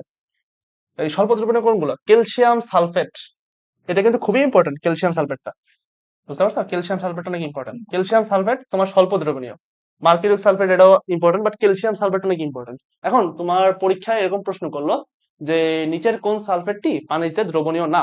এখন দেখলা ওখানে বাকি 3টা সালফেট পানিতে খুবই ভালো দ্রবণীয়, বাট ক্যালসিয়াম সালফেটটা সেখানে অপশন দিয়ে দিছে।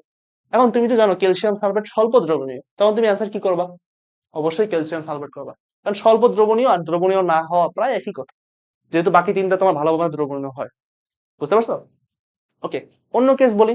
মনে করো তোমার 3টা জিনিস দেওয়া আছে, যে নিচের কোন সালফেটটি পানিতে দ্রবণীয়। 3টা দেওয়া আছে মনে করো, যেগুলো দ্রবণীয় না, মনে করো এই 3টা দেওয়া আছে, সাথে তোমার ক্যালসিয়াম সালফেট দেওয়া আছে, তখন অ্যান্সার কোনটা হবে, ক্যালসিয়াম সালফেট হবে। কারণ কি, সেটা স্বল্প দ্রবণীয়, দ্রবণীয় তো একটু হলো তো দ্রবণীয়, তাই তো? আচ্ছা, কোনগুলো দ্রবণীয় না, এই যে এগুলো, এগুলো মনে রাখবা, এগুলো অদ্রবণীয়। বেরিয়াম সালফেটটা, বিশেষ করে বেরিয়াম সালফেট, বারবার বলতেছি, যেগুলো বলতেছি এগুলা খাতা নোট করে নিও কিন্তু। বেরিয়াম সালফেটটা খুবই ইম্পর্টেন্ট, এটা পানিতে দ্রবণীয় না, লেড সালফেটটাও। ঠিক আছে, ওকে। অধিকাংশ কার্বনেট লবণ পানিতে অদ্রবণীয়, কি বলছে দেখো, এতক্ষণ দ্রবণীয় পড়ছি, এখানে কি অধিকাংশ কার্বনেট কি অদ্রবণীয়। দ্রবণীয় কোনগুলো, দেখো গ্রুপ ওয়ান এর ধাতু সমূহ এবং অ্যামোনিয়াম কার্বনেট দ্রবণীয়। ক্লিয়ার, অ্যামোনিয়াম কার্বনেট দ্রবণীয়। অধিকাংশ ফসফেট লবণ পানিতে দ্রবণীয়, কোনগুলো দ্রবণীয় না লেখা আছে। সেম ওই অধিকাংশ সালফাইড, সালফাইডের সংকেত কি, S2 মাইনাস, দেখছো? গ্রুপ ওয়ান এর ধাতু সমূহ আর অ্যামোনিয়াম সালফাইড দ্রবণীয়। ওকে, এবার দেখো, হাইড্রোক্সাইড, সরি, অধিকাংশ হাইড্রোক্সাইড অদ্রবণীয়। কি বললাম, অধিকাংশ হাইড্রোক্সাইড অদ্রবণীয়। দেখো অদ্রবণীয় দুটো কিন্তু আমি দিছি, যেগুলো তোমার এক্সেপশন। ওকে, OH মাইনাস, কোনগুলো দ্রবণীয়, দেখো অ্যামোনিয়াম হাইড্রোক্সাইড, অ্যামোনিয়ার কিন্তু সবগুলো ব্যতিক্রম। দেখো অ্যামোনিয়াম কার্বনেট দ্রবণীয়, অ্যামোনিয়াম ফসফেট দ্রবণীয়, অ্যামোনিয়াম সালফাইড দ্রবণীয়। ক্লিয়ার? আচ্ছা, অ্যামোনিয়াম হাইড্রোক্সাইড দ্রবণীয়, ক্যালসিয়াম হাইড্রোক্সাইড এটা কি দ্রবণীয়, তারপর তোমার স্ট্রনসিয়াম হাইড্রোক্সাইড, বেরিয়াম হাইড্রোক্সাইড। ওকে, মনে থাকবে, আশা করি মনে থাকবে। শেষ, এই স্যারটা খুবই ইম্পর্টেন্ট।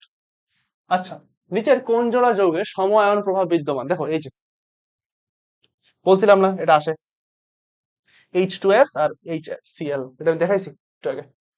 আচ্ছা, 25°C তাপমাত্রায় 50 ml এতমোলার সোডিয়াম ক্লোরাইড দ্রবণে 50 ml এতমোলার সিলভার নাইট্রেট যোগ করলে কি ঘটবে, রাজশাহী ইউনিভার্সিটি 23-24 আসছে। AgCl এর সম্পৃক্ত, দেখো এই তো পাইছি, AgCl, এই একটু কি বলছি, AgCl কি দ্রবণীয় না দ্রবণীয় না, AgCl দ্রবণীয় না, Ag ব্রোমাইড মানে সিলভার ব্রোমাইড দ্রবণীয় না, সিলভার আয়োডাইডও দ্রবণীয় না। ঠিক আছে, তার মানে কি হবে, যেটা দ্রবণীয় না সেটা কি পড়বে? অধক্ষেপ পড়বে। তার মানে কি AgCl অধক্ষেপ্ত হবে, শেষ। কোনো ক্যালকুলেশন দরকার নেই। AgCl অধক্ষেপ পড়বে, ঠিক আছে? AgCl কি করবে? অধক্ষিপ্ত হবে। দেখো বাদ বাকি কোনো জায়গায় কিন্তু অধক্ষিপ্ত নেই, ঠিক আছে? ওকে।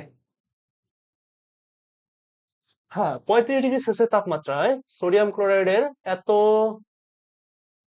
250 ml সম্পৃক্ত দ্রবণে সূর্যের তাপে বাষ্পীভূত করে এত গ্রাম লবণ পাওয়া গেল, ওই তাপমাত্রায় প্রতি লিটার সম্পৃক্ত দ্রবণে সোডিয়াম ক্লোরাইডের দ্রাব্যতা কত? আচ্ছা, দেখো আমাদের দেওয়া আছে কি দ্রাব্যতা বের করতে হবে। আচ্ছা, সোডিয়াম ক্লোরাইডে 250 ml এ দেওয়া আছে তোমার কত? 117 গ্রাম। আমরা 1000 বা 1 লিটারে বের করি তো, দেখি। দেওয়া আছে কি 250 ml দ্রবণকে কি বলছে? বাষ্পীভূত করে 117 গ্রাম লবণ পাওয়া গেছে, মানে 200 এত মানে মিলিলিটারে দ্রব আছে কত গ্রাম? 117 গ্রাম। ওকে, অতএব 1 মিলিলিটারে দ্রব আছে কত গ্রাম? 117 ÷ 250 গ্রাম। ওকে, অতএব 1000 মিলিলিটার বা 1 লিটারে দ্রব আছে কত? 117 × 1000 ÷ 250। এটা কি আমার গ্রাম ডিভাইড বাই, এটা কি আসছে আমার? লিটার আসছে, কিন্তু গ্রাম পার লিটার, ঠিক আছে? এখন দেখো আমার কিন্তু লাগবে কি মোল পার লিটার। এখন আমি যদি এটা মোলের নিতে যাই কি করতে হবে? আমার আমার আণবিক ভর দ্বারা ভাগ দিতে হবে, বুঝতে পারছো? আণবিক ভর দ্বারা ভাগ দিতে হবে, ক্লিয়ার? ওকে। আচ্ছা বলো তো কেন আণবিক ভর দ্বারা ভাগ দিতে হবে? আমরা কি জানি? W/M = N না? যে N = W/M জানি না আমরা? N = M/M এভাবে লিখতে পারি আমরা, বা W/M, ঠিক আছে? এমটা কি আণবিক ভর, ওকে, এই জন্য ভাগ করতে হবে যদি মোলে পাইতে চাই। ওকে, 117 × 1000 / 250, মানে কি যৌগটা কি? Sodium chloride. সোডিয়াম ক্লোরাইডের ভর কত? যোগ দিতেছি কেন? ইন্টু সোডিয়ামের ভর হচ্ছে তোমার 23, ক্লোরাইড Cl এর ভর হচ্ছে তোমার 35.5। ওকে, ক্যালকুলেশন করো।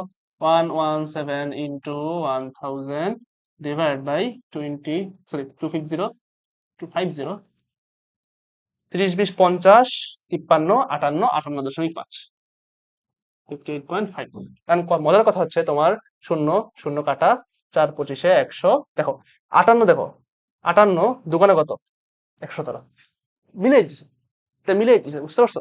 দেখো 50 দোকানে কত? 100। 8 দোকানে কত? 16। 0.5 দোকানে কত? 1। তাহলে দেখো 116 আর 0.5 দোকানে কত তোমার? 1, 116 আর 117, 2 দিয়ে গুণ, দেখছো? উপরে আছে কত? 4, নিচে আছে কত? 2। তাহলে কত আসছে আমার? 8 মোল পার, সরি, মোল পার লিটার। ওকে, আছে 8 মোল পার লিটার। কোথায় আসছে এটা? জাহাঙ্গীরনগর 2320। বুঝতে পারছো? সহজ না? একদম হাতে ক্যালকুলেশন ধরা দিয়েছে একদম, মানে 2 দিয়ে গুণ করলে হয়ে যায়, বুঝতে পারছো? আচ্ছা, সহজ কিন্তু। শুধুমাত্র দেখো আগেটা 250 ছিল, এটা তোমার 500 দিয়ে দিছে, ঠিক আছে?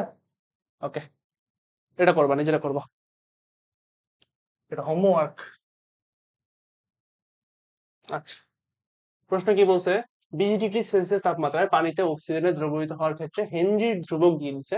আচ্ছা, এত এটিএম হলে এত চাপে, দেখো চাপ দিয়ে দিছে পার এটিএম। আচ্ছা, P1 দিছে, P2 দিছে তোমার কত? আচ্ছা, হেনরির সূত্রের জন্য আমরা ইউজ করি এইভাবে, S1/S2 = P1/P2, ঠিক আছে? ওকে, S1 আমাদের দেওয়া আছে, মেবি হ্যাঁ S1 দেওয়া আছে, এত গ্রাম পার 100 গ্রাম। আমি কি বলছিলাম? 100 গ্রাম দ্রাবকে যত গ্রাম দ্রবীভূত থাকে সেটাই কি দ্রাব্যতা। তার মানে S1 টা কত আমার? এই যে পুরোটা, এটা হচ্ছে কি আমার S1। ওকে, কি দেওয়া আছে? 4.416 × 10⁻³ S2 আমার লাগবে, ডিভাইড বাই S2 = P1 এর মান কত? আমার P1 এর মান দিছে কত? পার এটিএম, মানে 1 এটিএম আর কি, 1 এটিএম, 1 এটিএম। P2 এর মান 1.5 এটিএম। ওকে, 1.50। আচ্ছা, যাই হোক, এখন আমি কি করবো? উল্টাই দিব, উল্টাই দিই, তাহলে কি থাকতেছে আমার? S2 ডিভাইড বাই 4.416, বা আমরা আড়াআড়ি গুণ করতে পারতাম, সরি, উল্টা উল্টা দেওয়া লাগবে না, আমরা আড়াআড়ি গুণ করবো। আড়াআড়ি গুণ করলে S2 = কি পাবো আমি? 4.416 × 10⁻³ × 1.50। ওকে, দেখো 10⁻³ থাকবে মাস্ট। ওকে, এটা আছে। এখন দেখো কি হবে, হ্যাঁ 4.4 আছে। আচ্ছা 1.50 আছে। এখন 4 কে যদি আমি 1.50 দ্বারা গুণ করি কত আসতেছে আমার? 4 × 4 আর 4 যদি আমি 0.5 এর মধ্যে যাই তাহলে 2 আসতেছে মানে কি 6।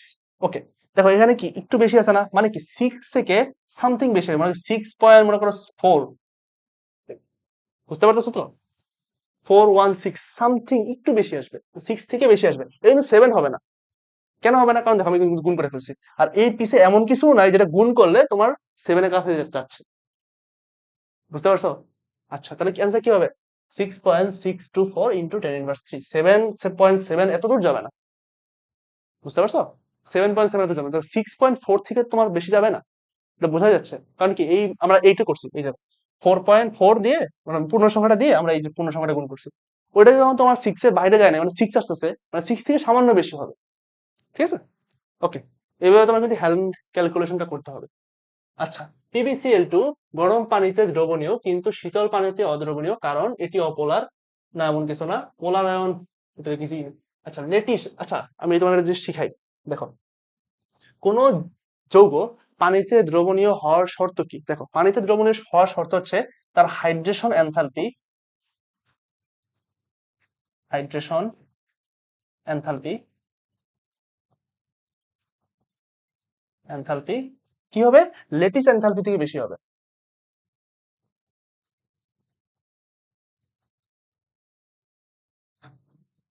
লেটিস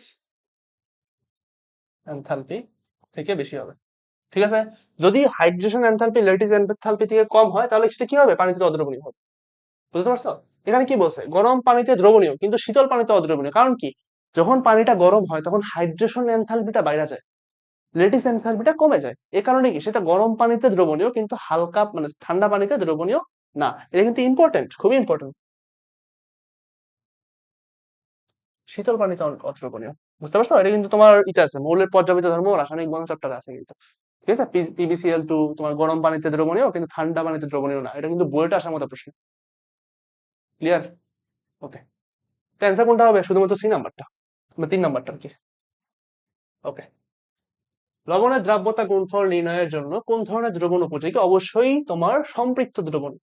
সুপার স্যাচুরেটেড না, অতিরিক্ত না, আনস্যাচুরেটেড না, তোমার অসম্পৃক্ত না, স্যাচুরেটেড। ইয়েস, স্যাচুরেটেড বা সম্পৃক্ত বা কি সম্পৃক্ত,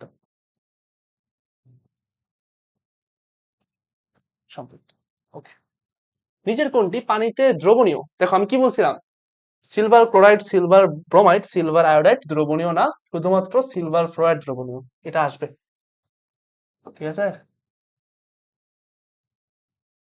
ওকে, এটা ইম্পর্টেন্ট অনেক, মানে পানিতে দ্রবণীয় না বা দ্রবণীয় কিনা সেই ধরনের প্রশ্ন আসবে। ওকে,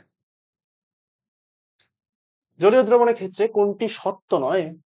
পটাশিয়াম নাইট্রেট দ্রবীভূত করলে দ্রবণ উত্তপ্ত হয় না, হয় না, এটাই সত্য। পটাশিয়াম নাইট্রেট দ্রবীভূত করলে হয় না, চুন করলে কিন্তু হয়। দেখো আমরা দেখছি না, পানিতে যদি চুন মিশাই তাহলে কি পানিটা গরম হয়ে যায় না? সেটাই গ্লুকোজ দ্রবীভূত ঠান্ডা, হ্যাঁ অবশ্যই ঠান্ডা হয়। গ্লুকোজ আমরা খাই তো ওই জন্য না, গরমের মধ্যে যখন আমরা আসি দৌড়ে ঘামায় ঠামায় আসি তখন তোমার গ্লুকোজের শরবত খাই না? এটাই। অন্যদের কপার সালফেট দ্রবীভূত করলে দ্রবণ উত্তপ্ত হয়, হ্যাঁ সত্য। বুঝতে পারছো? এটা মিথ্যা, বোধহয় কোনটা সত্য নয়, আমাদের মিথ্যাটা বের করতে হবে, আমরা মিথ্যাটা বের করে ফেলছি। ওকে, হ্যাঁ আচ্ছা, 20 ডিগ্রি সেলসিয়াস তাপমাত্রা, আচ্ছা এই প্রশ্নটা লাগবে না, এটা আসলে মুখস্থ মান, এটা দরকার নেই। রাজশাহী ভার্সিটি 17টা বছরে দরকার নেই, পর্যাপ্ত ডাটা দেওয়া নেই এখানে। ঠিক আছে, সরি কি দিছি, এটা দরকার নেই, ইম্পর্টেন্ট তো কারণ দরকার নেই, লিখে দিছি রাইটে, দরকার নেই। ওকে, কখন অধক্ষেপ পড়ে? অধক্ষেপ কখন পড়ে বলছিলাম আমি? যখন দ্রাব্যতা গুণফলটা আয়নিক গুণফল থেকে বেশি হয়ে যায়, তাই না? তাই তো? আচ্ছা দেখো, কিরে কাজ করে না কে?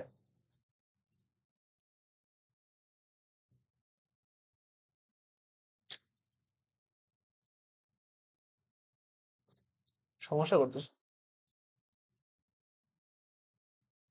ওকে, চলো,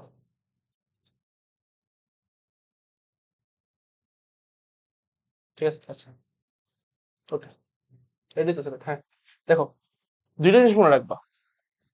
আচ্ছা, অন্য কোনো স্লাইড নেই। এক কি? এক হচ্ছে তোমার অধঃক্ষিপ্ত কখন পড়বে।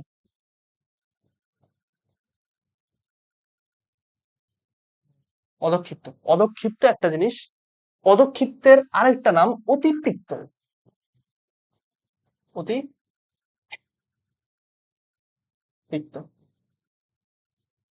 ঠিক আছে। আর আরেকটা আছে তোমার কি, অসম্পৃক্ত। অসম্পৃক্ত। আরেকটা আছে তোমার কি, সম্পৃক্ত। সম্পৃক্ত, ঠিক আছে। অতিপৃক্ত বা তোমার বেশি হয়ে যায় কখন, যখন কেআইপি টা বেশি হয়ে যায়। কি বললাম? যখন কেআইপি বেশি হয়ে যায় তখন তোমার কি হয়, অতিপৃক্ত হয়। অতিপৃক্ত হয়, ঠিক আছে। যখন তোমার কেএসপি বেশি হয় মানে কেআইপি থেকে, তখন কি হয়, অসম্পৃক্ত। যখন কেএসপি আর কেআইপি সমান হয় তখন কি হয় আমার, সম্পৃক্ত হয়। তার মানে যখন আমরা বলবো যে অতিপৃক্ত কখন হচ্ছে, অতিপৃক্ত হলেই তো নিচে পড়ে যাবে না। বুঝতে পারছো তো? অতিপৃক্ত হইলেই কিন্তু নিচে পড়ে যাবে, ওটাই অধঃক্ষেপ হবে। এইভাবে মনে রাখবা, ওকে। তাহলে প্রশ্ন আমাদের কি বলছিল?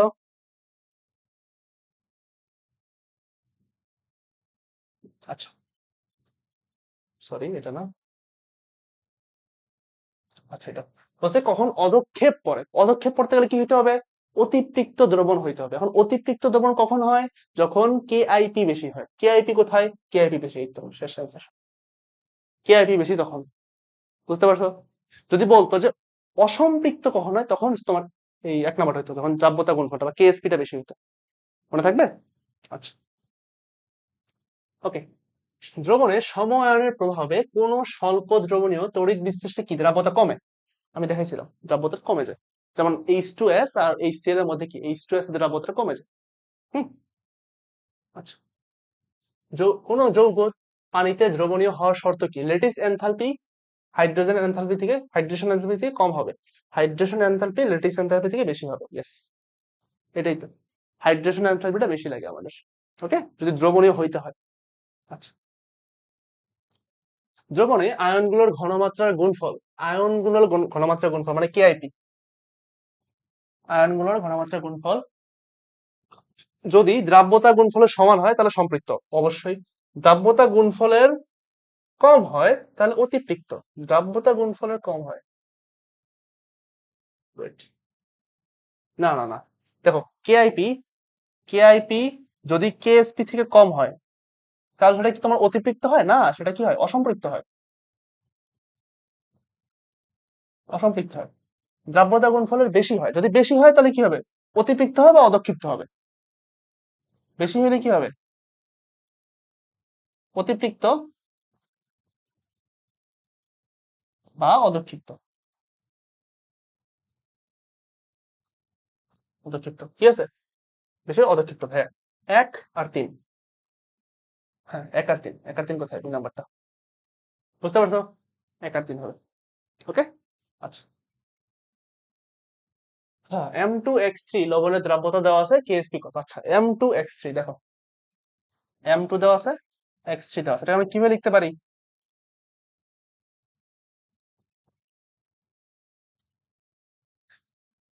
M2 প্লাস বা 2M প্লাস 3X মাইনাস, এভাবে লেখা যায়।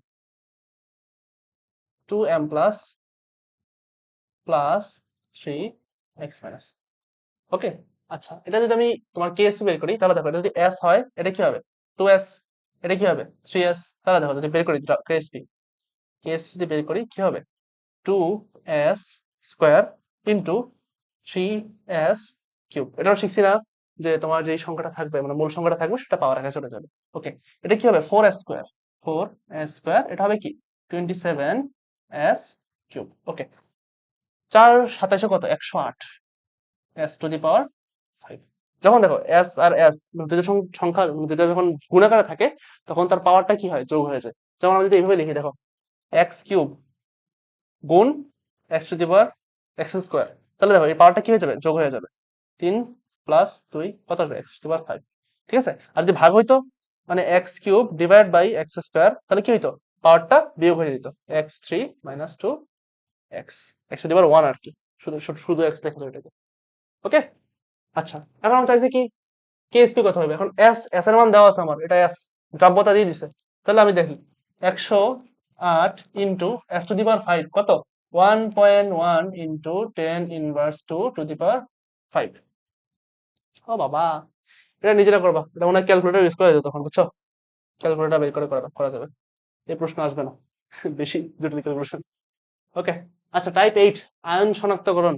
ওকে, আচ্ছা এই স্লাইডটা পুরোটা দেখে রাখবা, এই স্লাইডটা খুব ইম্পর্টেন্ট, এখানে দেখে রাখবা। এটা কিন্তু শর্ট সিলেবাসের বাইরের টপিক, হ্যাঁ, তারপরে এখান থেকে প্রশ্ন আসবে। সোডিয়াম কোন ই দ্বারা শনাক্ত করা হয়, বিকারক গুলোর নাম মনে রাখতে হবে। সোডিয়াম, সোডিয়াম কোন বিকারক হয়, সাদা কালি, হম, কোন বিকারক দ্বারা শনাক্ত করা হয়, এটাকে বলা হয় পটাশিয়াম পাইরো অ্যান্টিমোনেট। সংকেত আসবে, পটাশিয়াম পাইরো অ্যান্টিমোনেট সংকেত কি, K2, Sb2, তারপরে তোমার H2O7, এটা তোমার কি পটাশিয়াম পাইরো অ্যান্টিমোনেট, K2Sb2, H2O7, ঠিক আছে? বা K2H2Sb2O7 এটাও বলতে পারো, পটাশিয়াম পাইরো অ্যান্টিমোনেট যৌগের নাম। বলবে সোডিয়াম শনাক্ত করা হয়, সোডিয়াম আয়ন শনাক্ত করা হয় কোন বিকারক দ্বারা, পটাশিয়াম পাইরো অ্যান্টিমোনেট। ওকে, অ্যালুমিনিয়াম শনাক্ত করা হয় তোমার অ্যামোনিয়াম হাইড্রোক্সাইড। অ্যামোনিয়াম হাইড্রোক্সাইড তো আসলে সরকারি মাল, বুঝছো? অনেকগুলোর সাথে দেখবা অ্যামোনিয়াম হাইড্রোক্সাইড। আয়রন শনাক্ত করা হয় কি, অ্যামোনিয়াম হাইড্রোক্সাইড আছে, অ্যামোনিয়াম হাইড্রোক্সাইড আছে। এখন আয়রনের ক্ষেত্রে দুইটা জিনিস হয়, যখন অ্যামোনিয়াম হাইড্রোক্সাইড দিয়ে তোমার ফেরাস আয়ন শনাক্ত করা হয় তখন সবুজ বর্ণ পদক্ষেপ করে, যখন তোমার ফেরিক শনাক্ত করা হয় তখন লালচে বাদামি পদক্ষেপ করে। এটা কোন ক্ষেত্রে, অ্যামোনিয়াম হাইড্রোক্সাইডের ক্ষেত্রে। বাট আয়রন অন্যভাবে শনাক্ত করা যায়, আর কি তোমার পটাশিয়াম ফেরোসায়ানাইড দ্বারা, K4FeCN6, এই যে যখন পটাশিয়াম ফেরোসায়ানাইড দ্বারা শনাক্ত করা হয় তখন কি হয়, তোমার Fe2+, মানে তোমার ফেরাস আয়নটা হালকা নীল বর্ণ দেয়, হালকা নীল বর্ণ দেয়। আর তোমার Fe3+টা বা তোমার ফেরিক আয়নটা গাঢ় নীল বর্ণ দেয়, মনে থাকবে? ওকে, আর তোমার আয়রন 3+এর ক্ষেত্রে একটা এক্সেপশনাল জিনিস আছে, এটা আসে, ঠিক আছে, যে তোমার আয়রন 3+ আয়ন শনাক্তকরণের ক্ষেত্রে কোন বিকারক ইউজ করলে রক্তের ন্যায় লাল বর্ণ আসে, দেখো রক্তের ন্যায় লাল বর্ণ আসে, সেটা কি, অ্যামোনিয়াম থায়োসায়ানাইড। অ্যামোনিয়াম থায়োসায়ানাইড সংকেত হচ্ছে কি, NH4CnS, CnS, অ্যামোনিয়াম থায়োসায়ানাইড। বুঝা গেছে? এই সংকেতটা মনে রাখবা। ওকে, অ্যামোনিয়াম থায়োসায়ানাইড।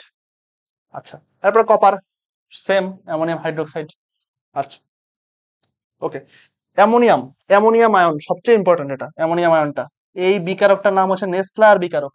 K2, দেখো দেওয়া আছে নেসলার বিকারক, কই নেসলার আছে না, এই তো নেসলার, K2HgI4, এটাকে কি বলা হয়, নেসলার বিকারক। এটা দ্বারা কি শনাক্ত করা হয়, অ্যামোনিয়া, নেসলার বিকারক। আসলে এটাকে পুরোপুরি নেসলার বিকারক বলা হয় না, নেসলার বিকারক এটার সাথে তোমার হয় সোডিয়াম হাইড্রোক্সাইড থাকবে অথবা পটাশিয়াম হাইড্রোক্সাইড থাকবে, তখন এটাকে নেসলার বিকারক বলা হয়। বোঝা গেছে? এখানে সোডিয়াম হাইড্রোক্সাইড দিচ্ছে, পটাশিয়াম হাইড্রোক্সাইড থাকতে পারবে। ওকে, আর আরেকটা জিনিস আছে, সেটা কি তোমার ক্যালসিয়াম, ক্যালসিয়াম শনাক্ত করার জন্য কি ইউজ করা হয়, অ্যামোনিয়াম অক্সালেট, ঠিক আছে, অ্যামোনিয়াম অক্সালেট, অ্যামোনিয়াম অক্সালেট। এটা আমি স্লাইডে দিছিলাম বাট ই করে না তোমার, অক্সালেট মানে অ্যাড করে নাই, ঠিক আছে, ভুলে গেছে মনে হয়, তো মিস্টেক হয়ে গেছে। আর অ্যানায়ন শনাক্তকরণ, ক্লোরিন সিলভার নাইট্রেট দ্বারা শনাক্ত করা হয়।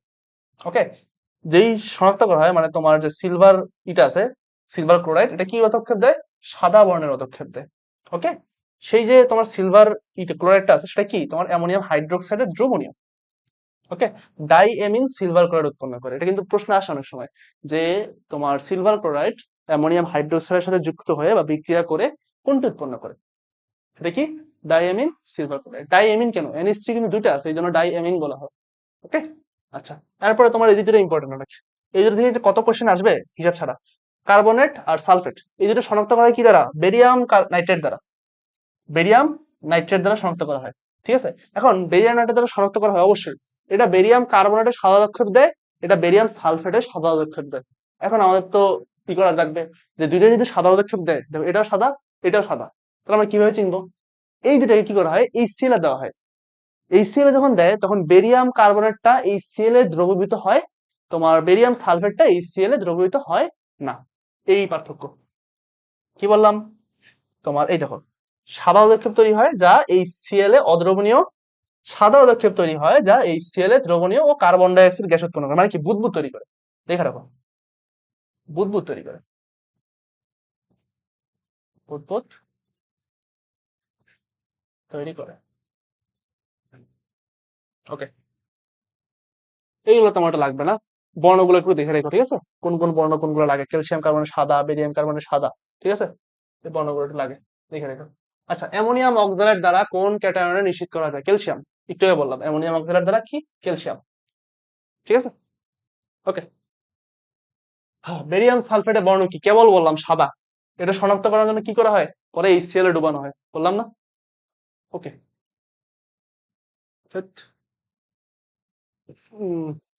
অ্যামোনিয়াম আয়ন উপস্থিতি নির্ণয়ে ব্যবহৃত বিকারকের নাম কি? নেসলার বিকারক।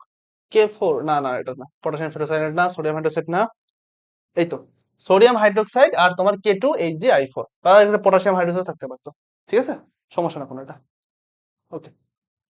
হ্যাঁ, A+ বেরিয়াম নাইট্রেট, দেখো যখন A+বেরিয়াম নাইট্রেট দিছে তখন মানে কি, এখানে হয় কার্বনেট আছে, CO3 2- আছে, নইলে সালফেট আছে, SO4 2-, যে কোনো একটা আছে। ওকে, দিলে কি হবে, সাদা পদক্ষেপ পাইছে, হয় বেরিয়াম কার্বনেটে পাইছে না বেরিয়াম সালফেটে পাইছে।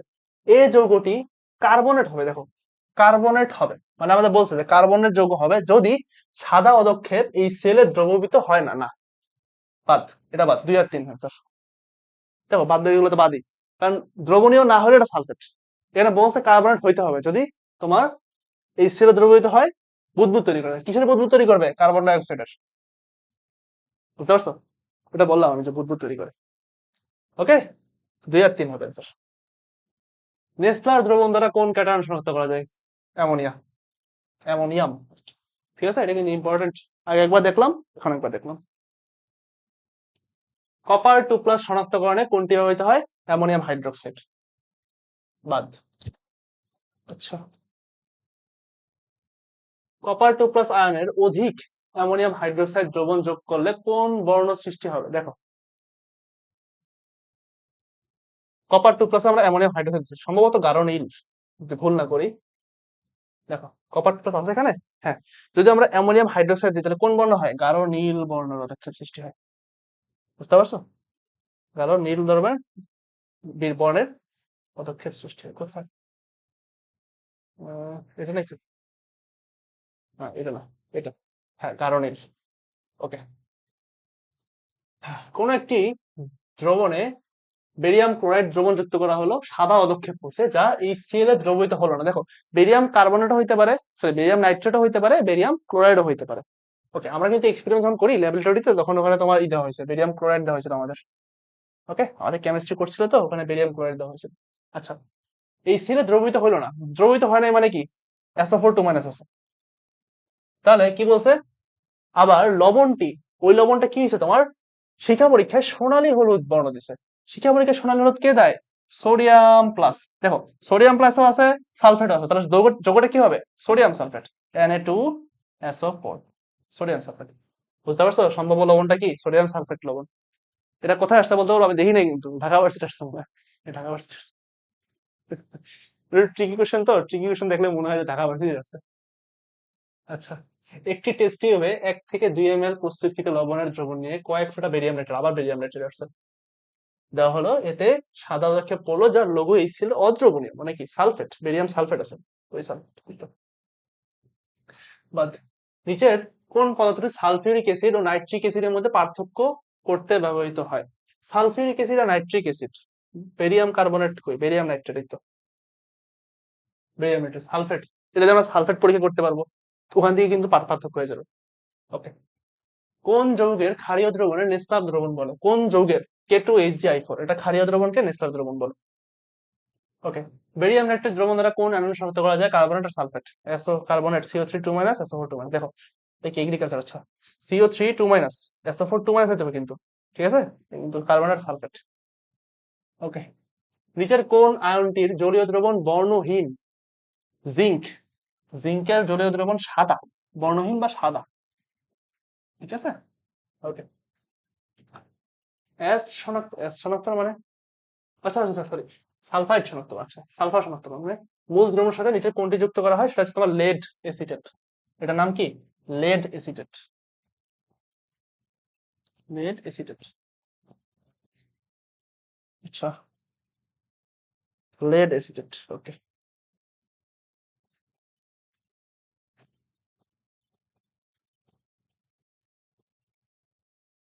ঠিক আছে। খালি চোখে পটাশিয়াম আয়নের বৈশিষ্ট্যমূলক শিখা বর্ণে কোনটি? হালকা বেগুনি বলছিলাম না, পেল ভায়োলেট। এটা কি কি বলা হয়? পেল ভায়োলেট। পেল ভায়োলেট। ওকে, গেল। শিক্ষা পরীক্ষায় কোন মৌলটি সোনালী হল? এই সোডিয়াম, আবার একই জিনিস। ঢাকা ভার্সিটি 15 ধরছে। আচ্ছা, লাস্ট টপিক আমাদের, সেটা কি? টাইপ 8, জৈব যৌগের নিষ্কাশন পদ্ধতি আর বিশেষ প্রয়োগ। এই জিনিসটা থেকে খুব বেশি প্রশ্ন আসে না, ঢাকা ভার্সিটিতে প্রশ্ন আসে কিছু। ঠিক আছে, পাতন সংজ্ঞাগুলো একবার দেখে নিবা। ঠিক আছে, এটা কি তোমার তরল যৌগের বিশোধনের জন্য পাতন সর্বাধিক ব্যবহৃত হয়।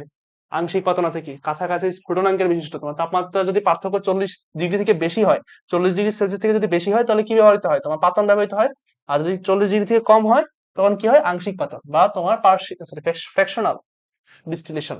ওকে, নিষ্ক্রিয় পাতন এটা লাগে না, তোমার একটা বাষ্প পাতনটা লাগে, খুব ইম্পর্টেন্ট। এখান থেকে ইম্পর্টেন্ট তোমার বাষ্প পাতন, আংশিক পাতন, আর পাতনটা ইম্পর্টেন্ট, সেটা এক্সট্রা দিতে পারো। ওকে, এই দুটো থেকে প্রশ্ন আসে। আচ্ছা, সামনে যাই। দ্রাবক নিষ্কাশনটা ইম্পর্টেন্ট। পরিস্রাবন, কেলাসন, আংশিক কেলাসন, ঊর্ধ্বপাতন। ঊর্ধ্বপাতনটা ইম্পর্টেন্ট। কোনগুলো ঊর্ধ্বপাতনে ইউজ হয় সেগুলো পড়বা একটু। ঠিক আছে, ঊর্ধ্বপাতনে এটা দেখাবে না, এটা কিরকম দেখাইতেছে। উম, আচ্ছা, ঊর্ধ্বপাতনে কোনগুলো ইউজ হয় দেখো। বেনজোইক অ্যাসিড আছে, বেনজোইক অ্যাসিড আছে, কর্পূর আছে, আয়োডিন আছে, আয়োডিন হচ্ছে I2, নিশাদল আছে। নিশাদল মেবি তোমার সংকেতটা হচ্ছে NH4Cl, আমি যদি ভুল না করি। ঠিক আছে, মনে নেই আমার, বাট NH3 সম্ভবত NH3Cl। আচ্ছা, এগুলা। ওকে। আচ্ছা, দ্রাবক নিষ্কাশনে কোনগুলো ইউজ হয় সেগুলো দেখবা একবার। গাছের পাতা, তোমার বাকল থেকে বিভিন্ন জৈব নিষ্কাশন, তারপরে তোমার শস্য বীজ থেকে সুগন্ধি তেল নিষ্কাশন, নারিকেল শ্বাসের গুঁড়া থেকে নারিকেল তেল নিষ্কাশন, মরিচের গুঁড়া থেকে লাল রং নিষ্কাশন, মরিচের গুঁড়া থেকে ঝাঁঝালো লাল রং আসলে। এগুলো তোমার বইয়ে দেওয়া আছে, কিন্তু বইয়ে খুব ভালোভাবে দেওয়া আছে এগুলো, কিন্তু বিভিন্ন ভার্সিটিতে বিশেষ করে মেডিকেলের প্রশ্ন আসে কিন্তু এখান থেকে। ওকে, যারা মেডিকেল দিবা দেখতে পারো। আচ্ছা, অপরিশোধিত পেট্রোলিয়াম বিসর্জনের জন্য আংশিক সরি অধিক কার্যকর কোনটা? দেখো, ফ্র্যাকশনাল ডিস্টিলেশন বা আংশিক পাতন এখানে আছে। পেট্রোলিয়াম, দেখো এই যে পেট্রোলিয়াম বিশোধন করতে ব্যবহৃত হয় কোনটা? আংশিক পাতন বা ফ্র্যাকশনাল ডিস্টিলেশন। ওকে। আচ্ছা, গেল। ভিন্ন স্ফুটনাঙ্কের দুই বা ততোধিক তরলের মিশ্রণ থেকে বিশুদ্ধ উপাদান পৃথক করার পদ্ধতি কোনটা? পাতন, আংশিক পাতন। এই যে আংশিক পাতন আছে, পাতন নাই। পাতন কখন হয়?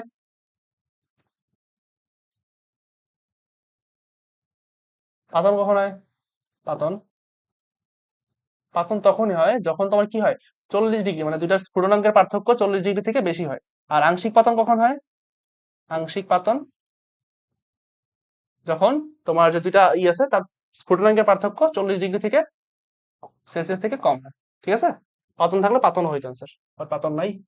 জৈব যৌগের বিশুদ্ধতা কোনটির মাধ্যমে নির্ণয় করা যায়? গলনাঙ্ক নির্ণয় করার মাধ্যমে নির্ণয় করা যায়। ঠিক আছে, এটা বই দেওয়া আছে, ডিরেক্ট বই থেকে আসছে। আচ্ছা, এই পাঠটি হলো মুখস্থ।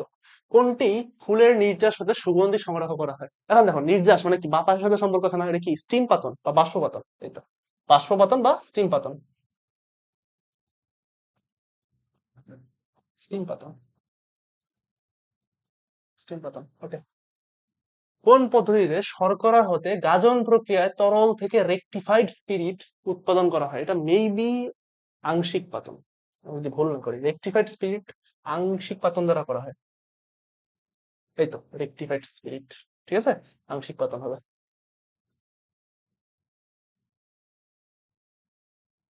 রেকটিফাইড আংশিক পাতন। ওকে। চিনি শিল্পে আখের রসকে গাঢ় করার পদ্ধতি কোনটা? আখের রসকে যদি তুমি গাঢ় করতে চাও, সেখানে তোমার লাগবে ঊর্ধ্বপাতন, সম্ভবত না আংশিক পাতন। আহ, আখের রসকে গাঢ় করার জন্য এটা পাতন লাগে, সরি সরি, আখের রসকে গাঢ় করার জন্য পাতন লাগে। এখানে নাই মনে হয়, আছে দেখি। গ্লিসারিন সংগ্রহ করতে না, এই তো। আচ্ছা, নিষ্ক্রিয় পাতন লাগে চিনি শিল্পে আখের রসকে গাঢ় করতে। নিষ্ক্রিয় পাতন নাই, এটা পাতনই হবে। নিষ্ক্রিয় পাতন আছে না, পাতন আছে, শুধু পাতন হবে। ওকে। আচ্ছা, কোন প্রক্রিয়াটি তরল জৈব যৌগের বিশোধনে ব্যবহৃত হয়? এটা হচ্ছে তোমার ঊর্ধ্বপাতন, বাষ্পপাতন। তরল জৈব যৌগের জন্য তোমার কি ব্যবহৃত হয়? বাষ্পপাতন ইউজ করা হয়, স্টিম ডিস্টিলেশন। আর নাই। আচ্ছা, শেষ। আমাদের কিন্তু গুণগত রসায়ন এর মাধ্যমে শেষ হলো। তো আমরা টোটাল কটা 8টা টপিক দেখাইছি বা 8টা টাইপ দেখাইছি তোমাদের। আটটা টপিক না, সরি, আটটা টাইপের মধ্যে অনেকগুলো টপিক আছে, ঠিক আছে? আমরা প্রত্যেকটা টপিক কভার করার চেষ্টা করছি। এখন কেউ যদি তোমরা গুণগত রসায়ন আগে ভালো মতো না পড়ো, তারপরে কিন্তু তোমরা পারবা, ঠিক আছে? আমরা যেভাবে বেসিক ধরে করাইছি, বা আমি যেভাবে বেসিক ধরে করাইছি, আমার মনে হয় না যে তোমাদের সমস্যা হওয়ার কথা। তো কোনো সমস্যা যদি তারপরে থাকে, তোমরা ডিসকাশন গ্রুপে ডিসকাস করবা। আর তারপরে যদি কোনো সলিউশন না পাও, আমাদের জানাবা, আমাকে মেনশন দিতে পারো যে ভাই আমি এই টপিকটা বুঝি নাই, বা এই টপিকটা আরেকবার রিভাইন্ড করলে ভালো হয়। তখন আমরা যদি তারপর কোনো সমস্যা থাকে, আর একটা ম্যাথের কথা বলছিলাম না আমি ক্লাসের প্রথমে, যে ম্যাথটা, ওই ম্যাথটা একটু দেখো, হ্যাঁ, যে কোথাও ভুল আছে কিনা বা স্লাইডে ভুল আছে কিনা। আমার কিন্তু চেক করি নাই, ক্রস চেক একবার করা দরকার ছিল, বাট খেয়াল করিনি, আমি মিস করে ফেলছি। তো এই তো প্রথম ম্যাথ। ওকে, একটু দেখে আমাকে জানাও, প্রথম ম্যাথটা দিকে না আরো ওদিকে। ওকে, কই প্রথম ম্যাথটা, এটা একবার দেখো, দেখে আমাকে একটু জানাও। বোর্ডে সমস্যা আছে কোনো? ওকে, ঠিক আছে, একটু দেখো, দেখে আমাকে জানাও যে ভাই আসলে এরকম না এরকম, ঠিক আছে? ওকে, তো আজকে ক্লাসে এই পর্যন্তই। সবাই ভালো থাকো, দোয়া রেখো। আল্লাহ হাফিজ, আসসালামু আলাইকুম।